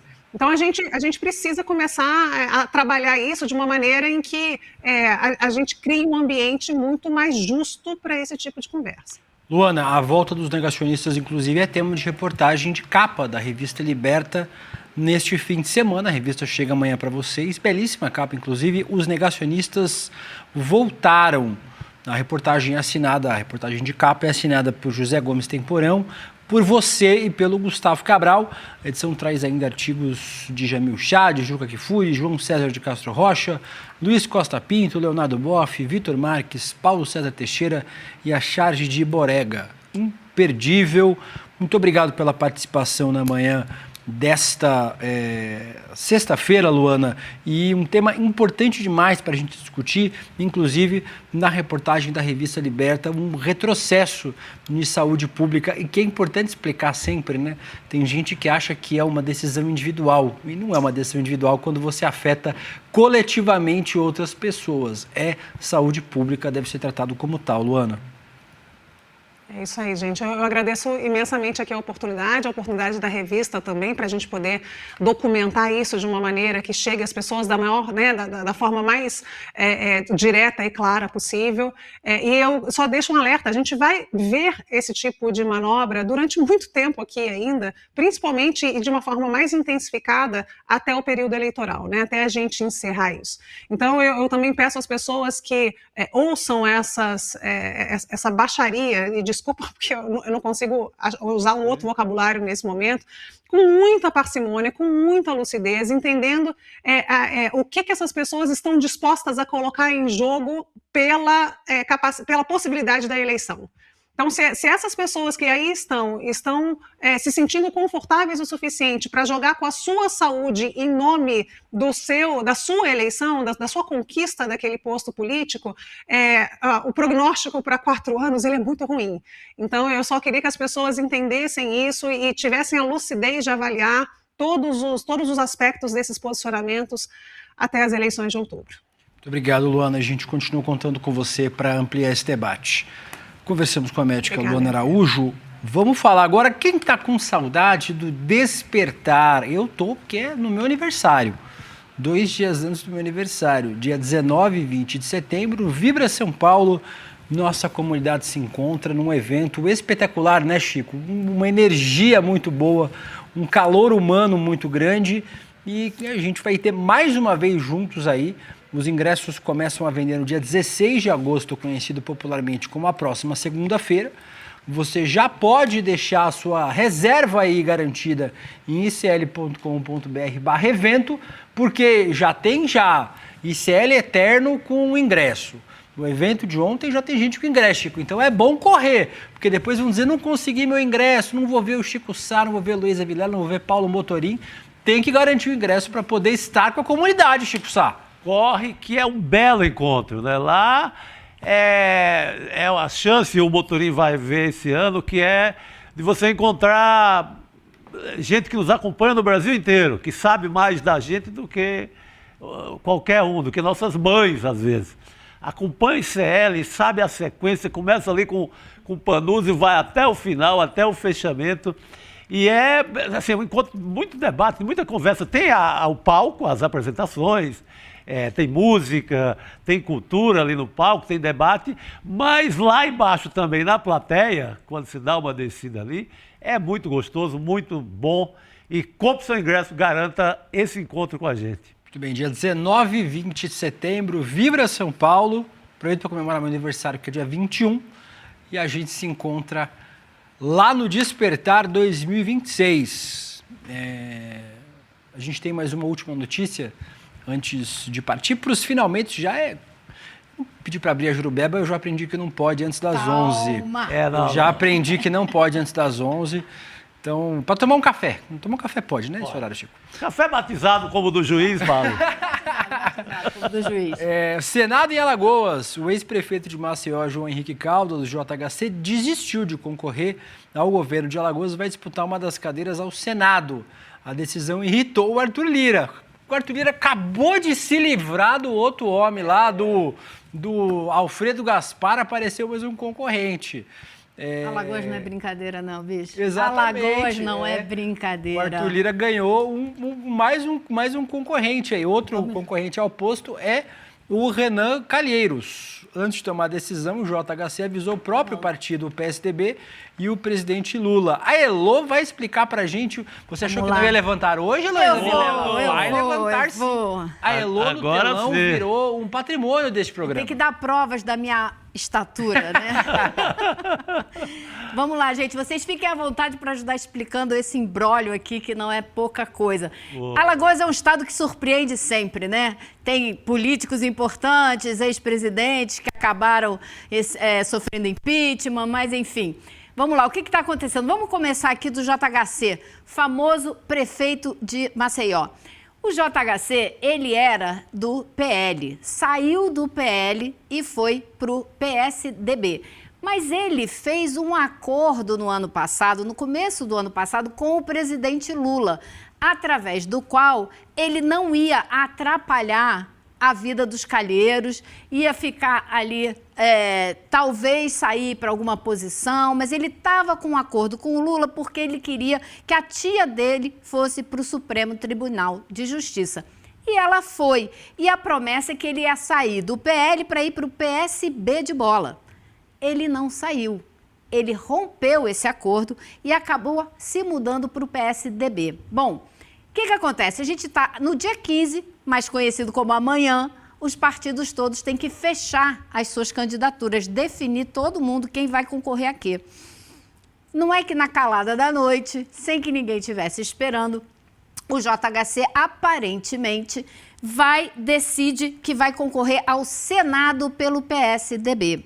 Tá? Ele teve 2 vezes com o presidente Lula essa semana, a gente não sabe exatamente qual foi a conversa. Fato é que ele decidiu ir para o PSDB e concorrer ao Senado, o que atrapalha a vida de quem? Do Arthur Lira, o ex-presidente da Câmara, que quer uma vaga no Senado, estava concorrendo com o Renan Calheiros e com o Alfredo Gaspar. O Alfredo Gaspar já saiu do meio do caminho, vai ser vice-presidente na chapa do Flávio Bolsonaro. O Arthur Lira estava tranquilo, mas tranquilo mais ou menos, porque ele sabia que tudo poderia acontecer. Tanto sabia que a ata do partido dele, do PP, tem ali um lugar vago de candidatura para deputado estadual. Você sabia disso? Um espaço vazio. Caso ele veja que a vida dele no Senado está ameaçada, ele corre e se candidata a deputado estadual. Me disseram... Federal, perdão. Federal. Me disseram, inclusive, que foi o próprio Arthur Lira que plantou nos jornais a notícia de que o JHC vai para o Senado. Para quê? Para forçar o JHC a decidir rápido, antes do dia 15, para ele, Lira, ter tempo de decidir também, de resolver a vida dele. Por quê? Qual é o problema do Arthur Lira? Não é que ele quer muito ser senador, porque ele acha o Senado a coisa mais incrível. Ele quer continuar tendo foro privilegiado no STF para qualquer eventualidade. E coisinhas que já passaram, que porventura, quem sabe, voltem, né? Então, ele quer garantir o foro privilegiado. E isso fica ameaçado. Por quê? O JHC é um cara que tem muito voto em Maceió. Ele tem uma popularidade grande em Maceió, que é o único lugar em Alagoas onde o presidente Lula não venceu a eleição. Ele venceu no estado, mas não venceu em Maceió. O JHC, sendo candidato em Maceió para o Senado, pode ajudar a chapa do presidente Lula. Agora, o Arthur Lira correu para o Aécio Neves e fez a maior pressão e disse, olha, vou acabar com todas as coligações que a gente tem do PP com o seu partido em outros estados, se você não detonar essa campanha. E o que me disseram foi que o Aécio falou, negativo, JHC vai sair para o Senado se ele quiser. Então, Alagoas sempre surpreendendo, né, Will? Até os últimos instantes, né? Então a gente vai ficar de olho aí para ver o que acontece até o finalzinho. Deixa eu segurar a Vilela para ela não sair rodando pelo estúdio. Isso, fica aqui comigo. Vai embora não. Não vou não, só derruba a garrafa. Não, mas até aí tudo bem. Dito isso, fechamos nossa enquete. O resultado parece porta dos fundos, a filiação do Flávio Bolsonaro à omissão, segundo o nosso público. Eu acho que é a investigação da PF. Quem tem que resolver isso não é humor, não. Isso aí é problema de polícia. Dito isso, quero agradecer aos meus companheiros que estiveram aqui comigo hoje. Antes, vou chamar o resto da programação. Roberta Garcia, Lucas Rocha, Rádio News. Mais informações sobre essa operação da PF contra o Cláudio Castro. E vai ter mais um monte de coisa legal. Assistam aí o Rádio News daqui a pouquinho. Na sequência, Débora Maganha e minha menina Dedeca apresentando o Mercado Investimento, comentando o início do processo de reciprocidade das tarifas. A gente comentou isso aqui. A Débora vai ampliar este debate lá no Mercado Investimento. E na sequência, Chico, só tem o quê? Não, vamos ver se o Motorim sabe. Na sequência tem aí você vai quebrar o Motorim. Tem o quê na sequência, Paulo Motorim? Rolê. Aê! O cara acabou de chegar, o cara vai passar de ano. Esse é o teste aqui, esse é o teste. Na sequência tem eu, Guga Noblar, e hoje Letícia Sansão. Ela, a menina, a primeira apresentadora do Rolê ICL de Belford Roxo na história do programa. A nova estrela em vídeo do ICL. Já era estrela nos bastidores, agora em vídeo. Daqui a pouquinho nós três vamos estar comentando as maluquices da política no Brasil. Agradecendo, Luísa Vilela, muito obrigado, Elô. Obrigada a você, meu bem. Segunda-feira tem mais. Não vai sair da bancada, não. Eu gostei de você aqui, vai ficar comigo. Fica, Elô. Chico Sá, muito obrigado pela companhia, meu querido. Valeu, querido, por mais essa. Paulo Motorista estreou essa semana e termina a semana com a gente no estúdio. Muito obrigado, Paulo, por pra estar trabalhar, com a gente. viu? Porra, trabalhou. Ele tá em dupla jornada, pelo amor de Deus. Obrigado, gente. Um prazer ter estado com vocês essa semana. Semana que vem tem mais de volta a Brasília, longe do trânsito, perto da natureza. Estarei muito melhor lá, mas foi muito bom conhecê-los pessoalmente também. Volte sempre. Como disse Fernando Diniz, aqui não dá pra ser perninha, não. Aqui é trabalho, Paulo Motorim. Perninha. Boa sexta-feira pra vocês. Sextamos, descansem, fim de semana. Segunda-feira a gente tá de volta. 8 horas da manhã no ICL Notícias, primeira edição. Tchau. Você já ouviu falar do evento Despertar? Pois é. Essa casa é a Vibra São Paulo, a maior casa de espetáculos do Brasil. E é aqui que no dia 19 e 20 de setembro a gente vai reunir mais de 4.000 pessoas e no palco os maiores nomes do nosso país e já uma surpresa, de fora do Brasil também. Pessoas que inspiram com a sua luta, com as suas ideias e também com a sua crença de que é possível construir um mundo muito melhor. A gente tem uma novidade muito legal. Esse ano a gente vai fazer um lote de preços populares para as pessoas poderem participar. Você vai estar aqui com a gente, eu tenho certeza. E aqui a sua vida vai se transformar.